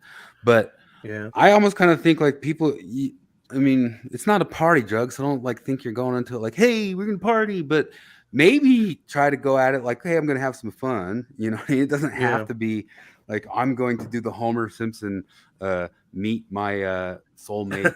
What was that with the dog? Find your soulmate, Homer. I love hey, that you're just whole a dog. episode. That's better. Yeah, but every single time those guys do like major psychedelic stuff, I remember the psychedelic one in Family Guy, and you watch them all, and you're like, "Have you guys ever done like? I don't think you guys done the psychedelics. You imagine this is like how John DeLynn imagines psychedelics." Yeah, no. One thing that I still kind of bugs me is that like all media portrayals of marijuana, I have never experienced marijuana the way it's portrayed in the media, like at all. Like it's strange to me because like I thought from The Simpsons that marijuana was a powerful psychedelic. Like I hear some people have mild psychedelic stuff. I've had visuals, a little bit of visuals on marijuana. Yeah, just sitting there listening to music and once again staring at a wall long enough, I kind of got like a little bit of space vision going on. Alrighty, how much you got? Because I was hoping to wrap this up before 10 o'clock, not before 10, but these are the last clippies. Yeah, these are last clippies. I just want to make sure we didn't get cut off because I want to get up early tomorrow and Hector haven't done it yet. They want to encourage you to do it, and it's just like, oh my gosh, this must be what it's like to have a Mormon missionary knock at your door. You know what I mean? So like, you don't either of you need to answer that. Other than I just assume that when you've experienced something really wonderful, you want to share it. Yeah. I think everybody kind of goes through that phase initially where they're like, oh my gosh, like this is wild, and they kind of want to like, yeah, you want to spread the joy to, but I think that, if you maintain a healthy perspective, you always hold the belief that you don't ever know what somebody else needs, and that there's definitely not a one size fits all, even with psychedelics. I mean, especially with psychedelics, it's something that I would never push on someone else because I know firsthand how the experiences can be so varied. That's so important. Okay. The only other criticism that I think I have is when I talk to friends who talk about psychedelic use, sometimes there's a very strong religious flavor to how they talk about it. They talk about the plant medicine. They talk about the wisdom of the plant medicine, and they'll say things like the plant knows you. The plant will give you what you. Yeah, I hate that shit. What happened? Oops. I've always annoyed by people who talk like that. Just kidding. Hey, that's a good show. Then arrive in its chemicals in just the right form to heal you, and I'm just like, this feels a lot like church. Yeah. And is it sacred, wisdom, or is it like food? Yeah. You know what I'm saying? I feel like it totally depends. Well, first of all, I want you to ask this question again after you've done psychedelics, and I feel like it depends on once again the lens you're using. He's not going to do them. Especially if she tells him that there's a 6-month psychotic break and that she immediately got divorced from her boring husband once she took him. I think if he did it, he would realize he is wasting his time with Mormon stories. That's what happens. So here's the truth. I do think some certain realizations can happen on that sort of stuff. And the honest truth of it is I'm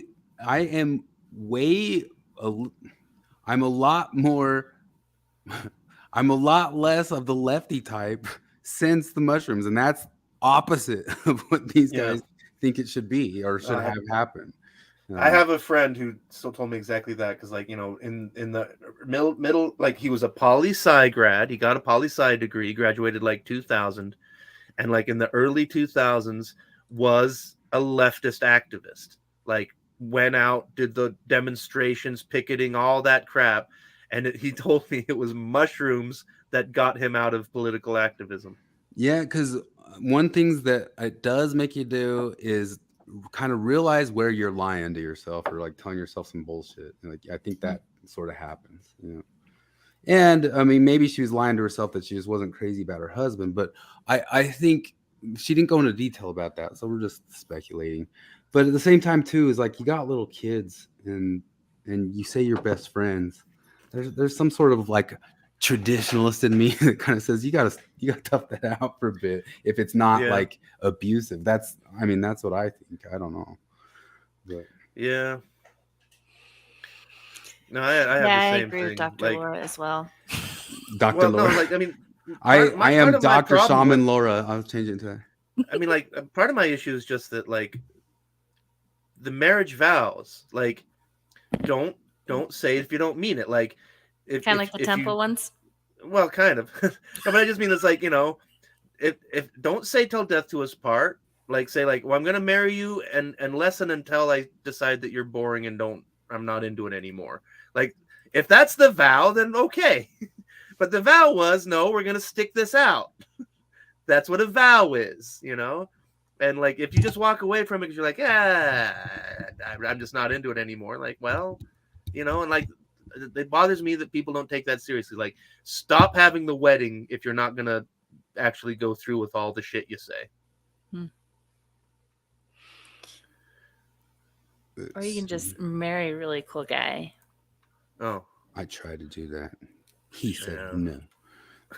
Because you know, having the perspective that the plants contain wisdom or their own intelligence, that could be considered very new age, but it's also very indigenous, which is the type of sort of lineage and the wisdom that's been, you know, around for thousands and thousands and thousands of years. But this sort of thing drives me crazy. It's a little bit stupid. It happens with that Thomas Murphy guy all the time. It's like, just like we were talking earlier about how it's all logical positive for Mormonism, but as soon as something's indigenous, that religiosity is all good and all okay. And you're not supposed to criticize indigenous faith.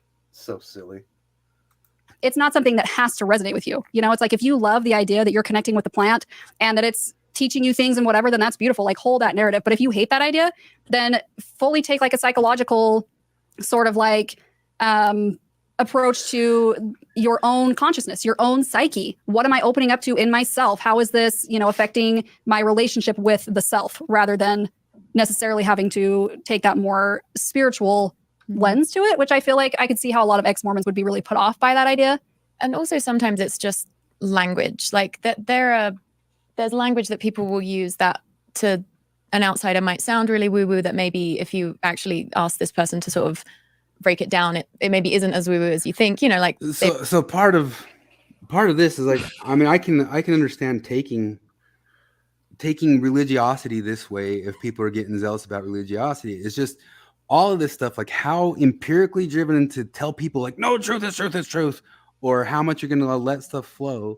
I think yeah, you got to across the board try to even that out. So it's like, if you can give this leeway to shroom heads or whatever, you got to give this leeway to Mormons too a little bit. Does that make sense? Like it's just like the things you just said, like, well, like, you know, if you feel like connecting with the Book of Mormon, blah blah blah. Yeah, exactly. Or if you talk to them a little bit more, you find out it's probably they rationalize it in their own ways, in their own different ways. It's not as wooey as you might think it is if you talk to them. Goes back to our Vervaeke episodes. It's similar. Yeah. Totally. That's one thought I had. The other thought I had is the placebo effect is a thing. Like the whole idea of believing something works and then it being beneficial to you, like if that's the mechanism that you're able to do it, I don't know. I really have a hard time. Like we seem to be religious creatures, right? So it's like I don't know what to do about that. and I understand that and fighting it all the time is your life worse, you know? The line, obviously, as everybody knows, is the word cause harm. It's just the cause harm is such a value judgment, and people toss that around like it's obvious, or especially obvious when the Lynn uses it about Mormonism or whatever. But it's like, how do you judge the harm? Criticism toward uber rational, only gonna believe it if it's rational too. Like that causes harm to people. Yeah, exactly. there's harm any direction. It's a Thomas Sowell thing. There's only trade-offs. There's no utopia. There's only trade-offs. Yeah. Anyways, And Sam They've will shown that- educate us, right? She's a certified life coach, so she has good answers on this. Hey, I'm the Dr. Shaman expert tonight. Mushrooms do possess various kinds of intelligence that is, surprising. And I don't know, I just The think, mycelium. yeah, but I'm saying just, you don't need to get too hung up on language. People out. Yeah. The people who are advocating or the language they use, because again, it is just so personal and it's just And I the feel way like you like to talk or conceptualize Yes. things. it's almost like they're all kind of describing the same things, but it's kind of being projected through their own lens. And people can get Gosh, you religious sound about like you're it, talking and- about and- Mormons. Yep. And then at some point in here too, they start making the point that people understand the world by stories and telling themselves stories. And those stories might not be absolutely true, but they're stories, and it's how we orient ourselves in the world. And I'm like, I got Peterson Mormon stories going on right here, is what I got. This is a good freeze frame, though, right there. That's... Oh yeah. And they mentioned about how some Jungian life coaches help them through their psychotic break, and they help them understand that life is telling yourself stories, and we evaluate everything through stories we tell. And I'm like, so you guys roundabout through this whole mushroom thing, preach to me Jordan Petersonism. Like my opinion. From Latter-day Lobsters. Yeah.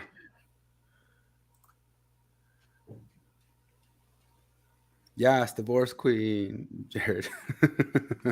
It might be that That's it. That face, I could pull that face and clip it off. It's like, yeah, I get divorced. That's the right answer. That's correct. Is Jared commenting from his car? I guess he's alive.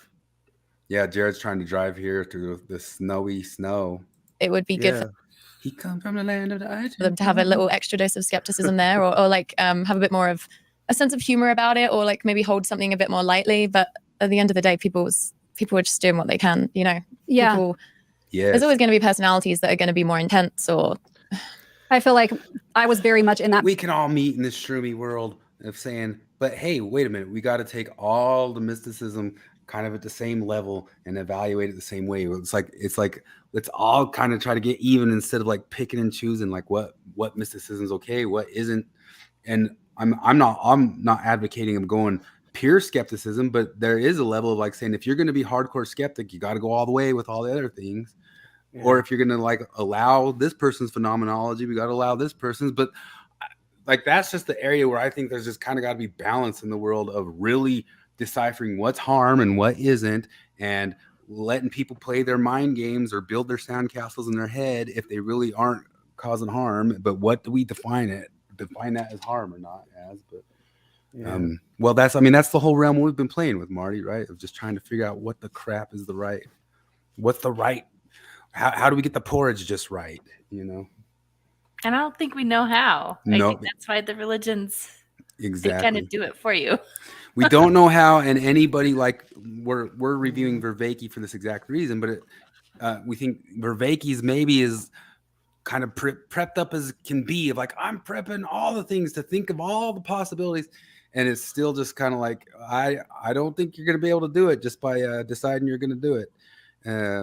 It's pretty tough, I couldn't do it. I mean, that's one of the things that I just know. I mean, and I sit here realizing like we all be the critic, but I ain't got the answers on that one. I think you can individually, but for a group level, I ain't got the answers.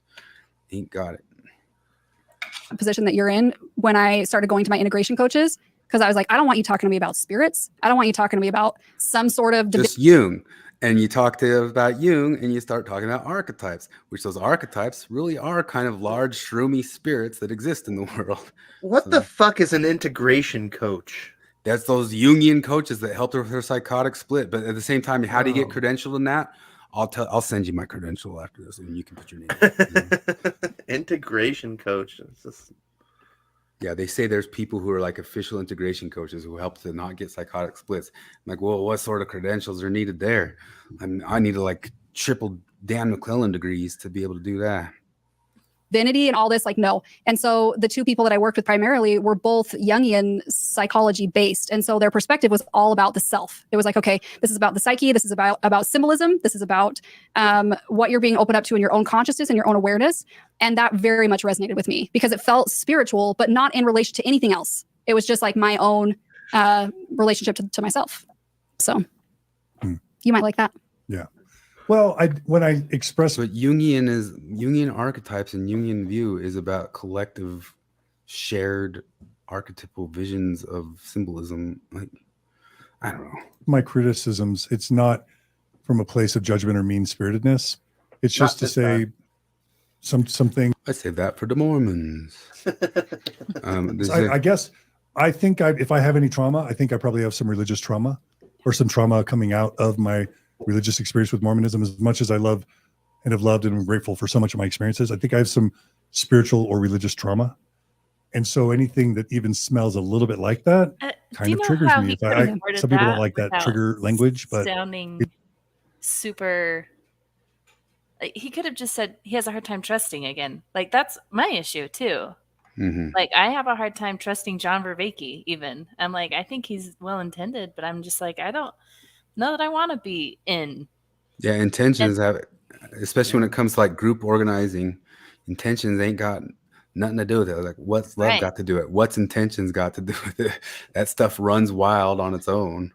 Yeah, no, like, I mean, it's like the whole thing about like why I don't join movements, because once you're in a movement, like either you keep moving wherever they go, or they'll eventually move away from you. So that's totally it. But then I understand the critique of, but we got to have community somewhere somehow. So how do we dance the dance? How do we make it happen? That's like, I think the Bill of Rights is as good as mankind has ever come. To how do we build a society? Yeah, like everybody gets their freedom of consciousness. Nobody gets to take power with it. Can you imagine Dylan doing mud wrestling? Why are you putting that imagery in my head? Why would I do that? What is this? I don't know. Can you imagine Dylan doing mud wrestling? That cracks me up. Sorry to cut you off. What were you saying? No, I basically said it, I think. Insert anything coach is the dialectic synthesis of woke bullshit and woo science. Volleyball coach? Gotcha. Yeah. They made me pray at volleyball lessons, man. They made me get down. We had to sit in a bunch of these. But I do think, okay, I worked at Walmart in the Walmart photo lab. Right. Boy, how long? That was long enough ago that there was such a thing as a photo lab. Yeah. Huh? It was right during the 2002 Winter Olympics, which was terrible because everybody bought their shitty pictures in from their stupid, like, purchased, like, throwaway cameras. And they got their pictures back, and all you could see was like just the little bits of lights in the darkness. And they all said, "Why doesn't this look like Ansel Adams?" And we dealt with that for a whole month and a half or whatever. But Walmart, I'm telling you, man, you work at Walmart and they try to make you go through like weird culty crap. Like at the beginning, like they show you all this stuff about Sam Walton. They make you kind of get together and do these rah cheers and all that stuff, at least at that time frame. Like it really felt to me like Walmart was trying to push weird culty maneuvers on me. Does that make sense? Mm-hmm. Something I always thought was so weird. Like you start a job, like you apply for a job, you interview for the job, they offer the job, you accept the job, and the first thing they try to do is sell you on working there. And you're like, no, I'm already in the door. Exactly. Like, but they want to like create this rah team thing going on. And you're just like, what? Why do we got to do this? I don't care who Sam Walton is. I don't even know the life story of Sam Walton. And you want to know what? This last summer, I went to the Coca-Cola Museum in Atlanta. And it wasn't long before the middle of that, I was like, what kind of cultish crap is this? Like I was going around there talking about their vision and their ideas, and for a Coke will heal the world. They're playing that Coke song. Remember that from the 80s? How did that go? Oh, yeah. I'd like to give the world a Coke and all that stuff. Yeah. And marching through it, I felt like I was in the middle of, remember when the Simpsons had the It's a Small World After All going on? And not even just kind of like, it kind of felt like that. Like there really is a feeling like, oh, you guys really do think you're saving the world or something, you wackadoos. Yeah. I wonder if they feel at all bad about obesity. Like Coca-Cola, like I mean, if there's any like big monster in 20th century devolution of health, like come on. It's not just can't do Coke. all. It's anybody that makes sugary drinks. Well, yeah, but Coke were the first ones to really Coke did so take much it international. stuff marching into the world and bringing the stuff, like they colonialized the world with their Coke, man. Colonialists. Yeah. Well, no, that's one of the things they talk about. Like in Mexico, they say, like, I mean, obviously in America, it's a bad enough problem, but in Mexico, where you don't drink the water, everybody drinks sugary drinks. Yep. Well, I got my Diet Coke addiction. I was telling my friend the other day, you want to know where it came from? Mormons, Mexico City. Mexican missions. Being in Mexico City, you don't drink the water. You drink Diet Coke. Well, I drink Diet Coke because I wanted like Coke, and instead of drinking any water, that's where to this day I'm still addicted to it because of that. Let's see here. And all I got from my mission was chronic bronchitis. So here's the 7 levels of psychedelic experience. Level 2, mild. Slightly outside a purely sober headspace. Depending on the person, Is this a simulator? Personality and whether they are focused on specific tasks or immersive. You see it. You see the ground may be kind of able to bubbling right suppress or there. ignore the effects. That's totally right. But someone who is embracing the experience, But this is like typically have this a is but mild. Let's see if noticeable it picks up alteration here. in their general Like the weird contrast of colors. That's a thing. Yeah, yep. See, and that's where the pareidolia comes. This level typically. Okay, I kind of saw that when I did that Mansfield experiment. Yeah. So that's like one time where I've seen, but I didn't see any pictures. I just saw patterns. Noticeable. The other level is because sometimes you have like stomach problems with it because it can cause like gastrointestinal issues. But you also should be having like a body high in the middle of this too, so that feels significant. Yeah. Effects such as closed-eye visuals of indistinct psychedelic geometry. Yeah, so that's what I was saying. Like when you close your eyes, slight trails behind moving objects, or difficult to spot warping in textures. I never really saw Increased people. inclination to introspect and analyze, and further but still mild perceived improvements in the clarity or acuity of the senses. Dude, Yeah, see how that was English moving. Kermit the Yes. Frog Peterson. See this is This totally. voice. Yeah, Troy is right. This is showing it. It's not like what Homer Simpson or you don't Family Guy see were things. showing. I want to know what kind of filter they're using that they were able to mimic Yeah, this. that's That's not kinda crazy. too far off. Like this is the This is closest representation that I've getting ever it. seen. But yeah, it does get a little bit more intense. Those colors too, the way the colors go for sure. And like I was saying, I was gonna like, say when thought- you're talking about stomach problems, because like one thing about every time I do it and then I throw up, one of the things that always strikes me is because, like, I was talking about the contrast of colors, and just like because the white toilet bowl when you're throwing up. Yeah, it just blows your mind. And like I said, I went to that mountain, and Utah mountains are gorgeous in the fall, right? Like all the different leaves. And I thought that was just going to be the most mind-blowing thing. But when the moon came up and the purples and the darks and all that stuff, the way that changed colors is what really blew my mind. Like way more than the moderate. I think I remember one time that we were doing it. A moderate and I psychedelic was like, experience. And I'm like, because it was one of those things where like we didn't know if we did very much, and we're like, are you feeling it? I'm like, I'm not feeling anything, and I think you said like, no, this guy's not that color. Like, there's you're always right. there's always like a phrase when you know it's finally hitting. I remember my very first time, I was like, what's going on? Do you feel it? Do you feel it? Do you feel it? Do you feel it? And then the first thing that I said was, why are you so sad, Tiger? And then I was looking at the wall. I saw like a tiger in the wall, you know what I mean? And then I was like, oh, okay, I'm doing it. Like right there. I remember because like I looked at the sky and I'm like, oh, that's right. The sky isn't that color. It's working.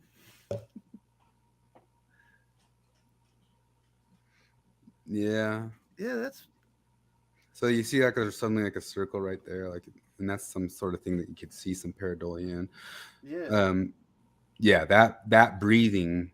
That breathing really happens. That's very accurate. Although it looks more 3D-ish in real life, of course. Yeah.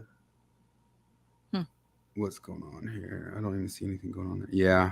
Yeah. The sinking. Yeah. Like, the sinking while the background's rising. Those colors for sure. Huh. Mine doesn't blur that hard. I don't remember blurring like that. Yeah, I don't. Yeah, that seems a little. Like you see those like extra colors coming in the middle, like that'll. See, and they see a face right there. Like that's All what I'm over. talking about. That's the pareidolia. Definitely. Yep. If you look at your hands and you go look in the mirror, people That instead is accurate because like whatever. there's that thing where it looks like your skin is translucent, kind of.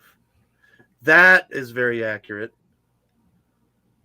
This looks like something from the dark or something like that. Yep, that's kind of what trees look like when I seen trees. Yeah. Wow. This is just level 3. Yeah. It's like a totem pole. Yep. That's why I said I noticed totem poles all the time. That was one of my first pareidolias. Yeah, this totem pole, I saw totem poles like that all the time. Huh. Like the tigers and when I was looking at the something, but you have to look at something really patterned because this same experience, you could see all those patterns, or you have to stop and stare at it long enough. But then if you move your head or turn away, it'll kind of go back to normal. And then depending on how much you've got in you, you can snap it off. But that shows it perfect because what's perfect about that is like you suddenly move, like you blink or move your head up and it goes away. Yeah, but you got to stay staring for it to like, yeah, if you're really tripping, you can't stop it. But for the most part, yeah, you kind of have to relax your mind and let it go. And the thing is too is like it's a long trip and there's all kind of different levels of trips, and it starts out hard, moves up, it goes like this, and then it's like 6 hours of like coming and going, coming and going, and coming and going. Like it comes and leaves, and I'm done. Oh, I'm not done. Oh, I'm done. Oh, I'm not done. And let's see what the next level is. Is this? I've had this one to close my eyes. Yeah, it's just in the dark. Like if you sit there, this is why I think McKenna says you got to do it in the dark on this other level, because then you'll start seeing all this stuff. But if Marty really has that thing, maybe that wouldn't happen if she was like closing her eyes or something. Yeah, or I wonder if I would see it. Maybe if like you finally would see it, like it breaks it open. Yeah. Maybe it would. I wonder if I tried, like if I was sitting and meditating and someone was trying to put imagery in my head, I think in thoughts. I don't think in images at all. Yeah. And sometimes my mind will race and I can't fall asleep, but pretty much all the time I can fall asleep. Well, Marty, you should do them just so you can get onto Mormon Stories. That's the I mean, you might as well just do it for that. Whatever this is, this doesn't happen. Right? Yeah, I don't know what that is. That's too jerky. So maybe this is what McKenna says happens in the dark, but I have not. Because I've done them and turned off the lights. I haven't had this. No way. This is like kind of more what people describe from like a DMT if they go like super deep. The DMT. Yeah, I've never done DMT. What is happening? People actually see stuff like this? I think on DMT, this is kind of what they see. Yeah. So it's like if you go real far in, deep in, but it's by the time if you're doing this, you're for sure eyes are closed and this is like a dream state. Yeah. But I bet you I couldn't imagine it being like you get to this state and it being that clear. I couldn't imagine it being that clear. I don't know. I've had sensations like these things when closing my eyes, but they're not that super clear specific. I don't know about that. What do you say? That's level 5 heavy and it goes deeper? What kind of heroic doses are people taking? People really getting this far? I don't know about this. Never happened to me, and I've taken big doses. Yeah, no, like I don't know. I don't think mushrooms could get you there. They couldn't get me there. I bet you this is the stuff of like you're sitting in a deprivation tank and took a huge amount and not listening or talking to anything. I mean, like I don't know. One of the most psychedelic experiences I ever had on them is when I did them. I did them by myself, and like I decided to put some music on. Did you almost say on your mission? No. Oh. But I did them by myself, and but like I put some music on, and it was weird. But the music, I couldn't move my body. I was stuck in the chair because the music was holding me there. And for like half an hour, I wasn't able to move my chair because the music was so good that it felt like it was weighing my body down. Like that was one of the craziest things. Hey, I'm on a phone right now. I don't really have any time, but I need some advice. I found out something amazing and I need to know how to exploit it. My mom texted very excitedly to my whole family because through some weird 23andMe thing, found out that my 13th great grandmother is Pocahontas. Nuh-uh. I'm a minority. You're a victim. Are you 2% victim? I gotta find out what percent victim I am. I don't know. I need to exploit this. My sister says we should see if we can get free health care. Pocahontas was in my husband's genealogy too, but then I went and looked at it, and like the daughter, and this is different because it's 23andMe, right? But I don't know what it was. this was just the genealogy page, but the daughter was older than the mother, and somewhere along the line, so it was broken. It wasn't a good line. No, this is totally legit. 2% Jew. You're totally legit. I have like it's got to be because I want it to be. I think I have 1% Congo. I'm a little Congo. Nice. We're all oppressed. Awesome. That's all I had. Except If you for think Marty. Well, wait, she's a woman. So well, part of the problem when we found this out, I was in the car with my wife, and I was like, I'm gonna tear up. I found out I'm oppressed, and I was like, do you know what your people did to mine? And she was like, hey, come on, man, leave me alone. I'm German. And I was like, well, that's even worse, okay? Because that means I'm a Lamanite, which is technically a Jew, and you're German. So oh yeah, that's true. You owe me reparations, asshole. She holocausted you. She holocausted me. Oh my goodness. Anyway, I'm gonna get out of here, but I actually gotta go to bed too. Want to share my great news? Yeah, I'm gonna wrap it. We're hitting right at the 2-hour mark. That's good. That's great news. To be so oppressed is like hitting the gold mine nowadays. Like you. Yeah. Well, I mean, I'm sad about it. Obviously, I'm sad about what your people did to my people.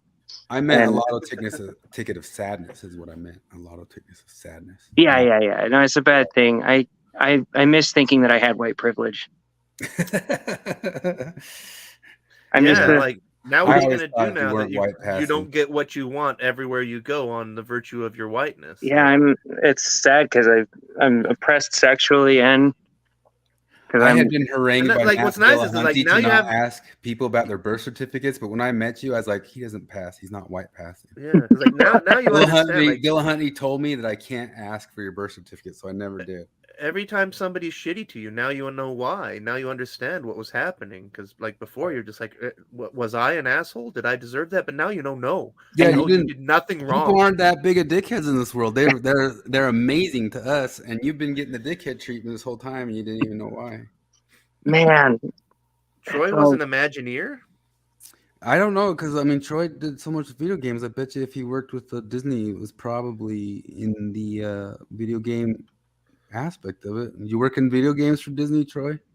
Yeah, or did he was? I heard his studio did Disney Infinity. Yeah, I heard that studio prior, like a lot of people were really impressed that studio did like a AAA game coming from like some other Disney type stuff from there. Let's see here. Christopher says he sees that stuff with his eyes open.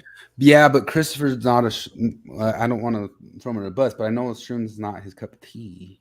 Oh, something else. Are you saying the weird patterns? Yeah. Yeah, I've never done enough for that, but I should have done enough for that. I did. Well, so I did enough for. I had a bad trip the second time I did it because I took way too much and there was way too many people there, and I took more. Yeah, and so I locked myself in a bathroom for like 3 hours just trying to figure out if I had shit my pants or not, and I hadn't. And no one else said it was from a DMT so they all ended up shitting their pants because you were in there. No, my friend comes down and he's like trying to coax me out of the bathroom, and I was like, I'm don't trying know if to. there's poop on my butt. I can't. Yeah, I'm trying to figure out if I shit my pants. He's like, why don't you just check? I was like, I keep checking, but it's like as soon as I pull my pants back up, I don't trust it. The thought. And also, did I show my balls to anyone? He's like, no. Like, oh, good. And then you ask the same question 2 minutes later. Yep. That's how it goes, man. Because it's I think it can show people a little bit what the sensation of maybe like what having an OCD is like, or some of that sort of thing. You can't get off of a thought that just keeps coming back in your head and like, did this happen?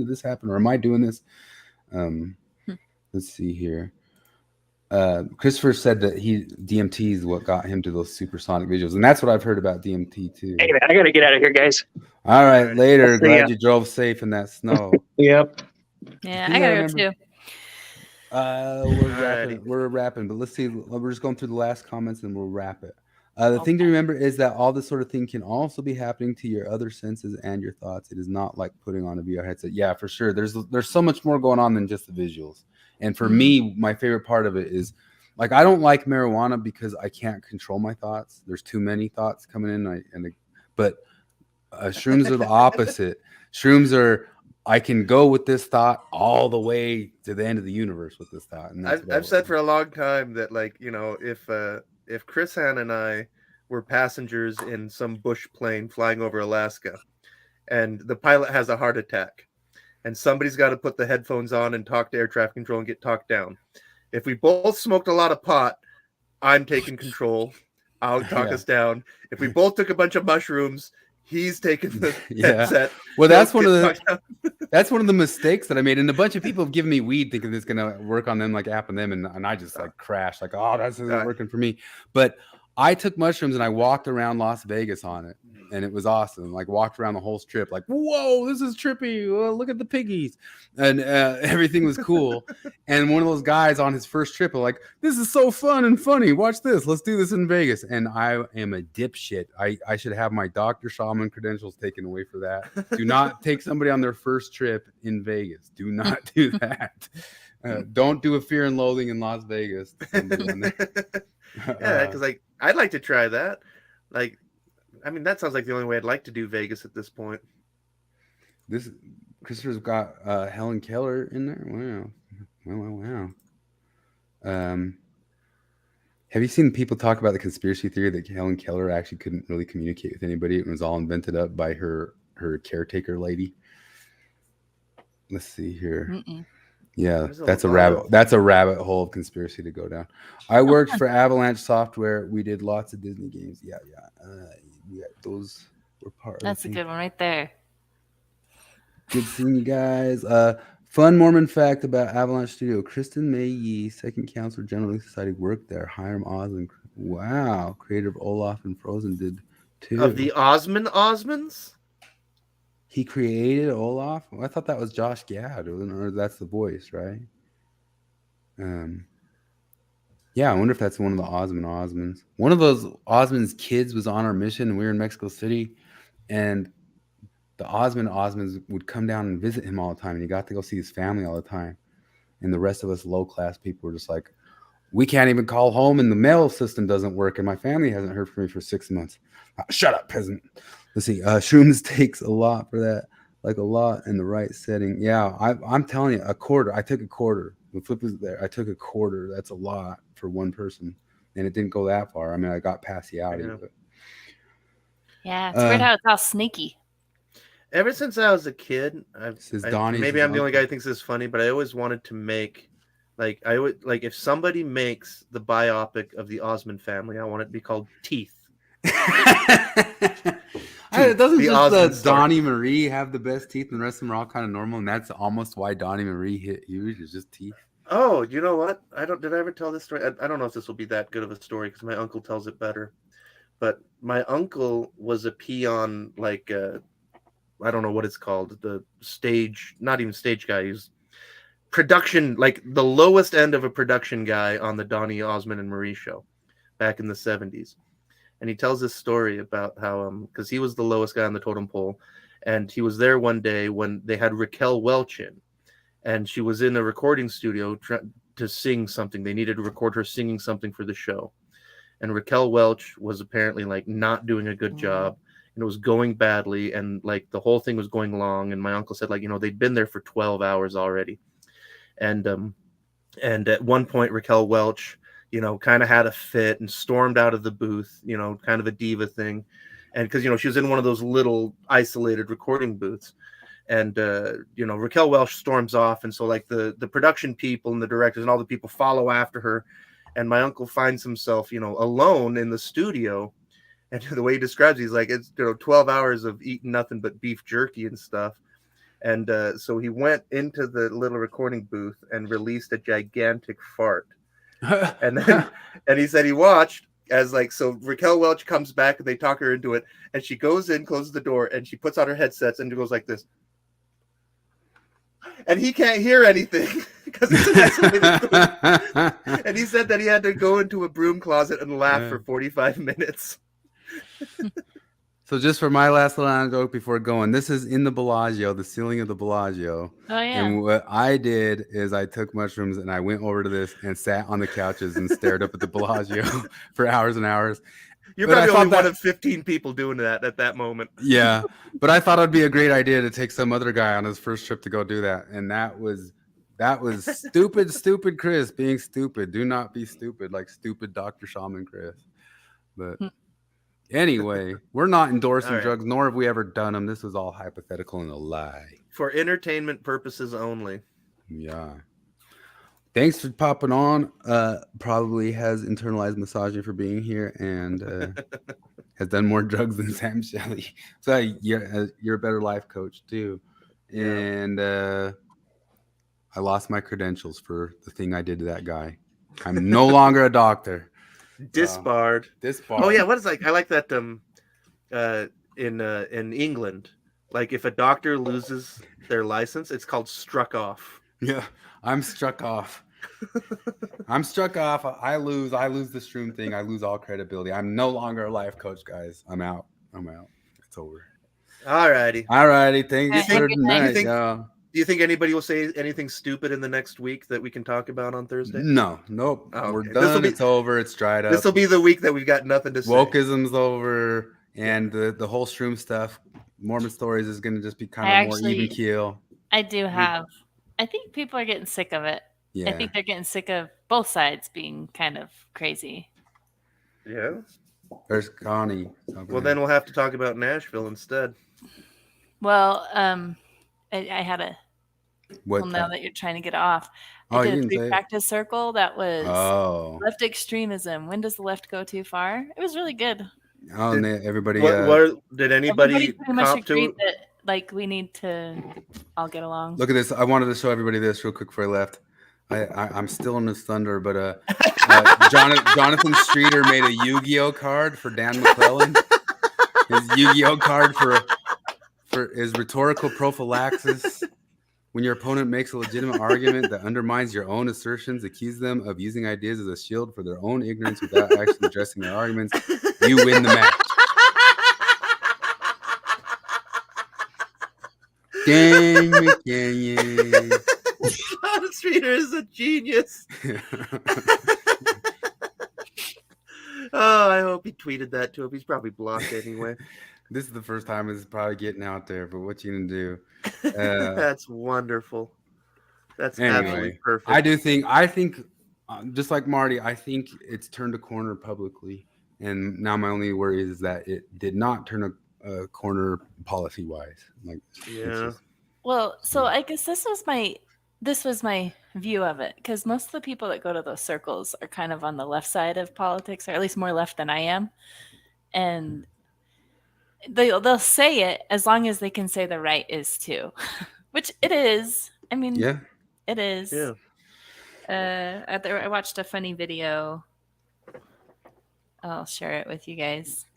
from the very, very start of all of it. I'm gonna show it. The very, very start of all of it, and a bunch of other people can say this, has always been, James Lindsay can say this, is one of the fears all along is this would obviously create incentive for the worst type of right-wing reaction.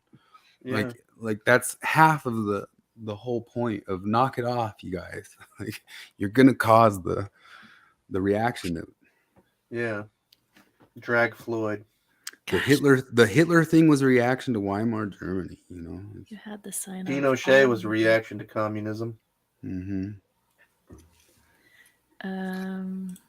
That doggo. Yeah, he's ready for his walkies. Doesn't he know how cold and snowy it is? He loves the cold and snow. I've been trying to like it vicariously We can just through watch. him. She linked. I really gotta go, but this is funny because there's this this funny part in here about how like the right is this and the left is this. And then there's this moment in there. It's like, and we know, and everyone's all worried about a civil war, and it's like, no, we're not. And even if there was, we know exactly which side's going to win. One side likes to collect military grade firearms. Oh yeah, that's janky. Well, there was this stand-up comic bit, and some people were pointing at like, what the heck? And it's the dude who was helped Chappelle make the Chappelle show. What's that guy's name? He always talks about it, but he's a stand-up comic, and he had this whole joke about, well, the right wing thinks they're going to like cause a civil war and beat us with their guns, and it's this long joke, and then he says, well, we're going to have our guys just drone you or something like that, and you're listening to it all, and you're like, is this comedy, dude? Like, what are you doing? What are you doing sitting there talking about? We're going to just drone you guys as you guys try to shoot us. I'm like, we're talking civil war with the stuff, you guys. Come on. Jeez, that is the case. Yeah. Anyway. Let's not do the civil wars. Let's all even out. I think Lynn. I mean, we're being nice to Lynn. We said that Lynn did good. That whole mushroom thing was good. You guys we can all chill off on some people being a bit phenomenological sometimes, as long as it's not too far or whatever. But whatever. Unless you're historically marginalized, in which case, keep fighting. Yeah. Whatever. We'll figure it all out, or if we don't figure it all out, it gets figured all out my after best the war. advice is to get off of YouTube. Isn't that sad? No. Where else I are do you like going to hanging catch out, McClellan? but Yeah, you got to touch I waste grass. so much time, man. You got to cut. You got to touch grass. You got to walk Charlie Dog, who loves the snow, and he's going to hate the summer. And we don't see eye to eye on that, Charlie. We don't see eye to eye on that. Poor Charlie Dog. Okay. Yeah, guys. Have a good one. See you later, everybody. Thanks for popping on.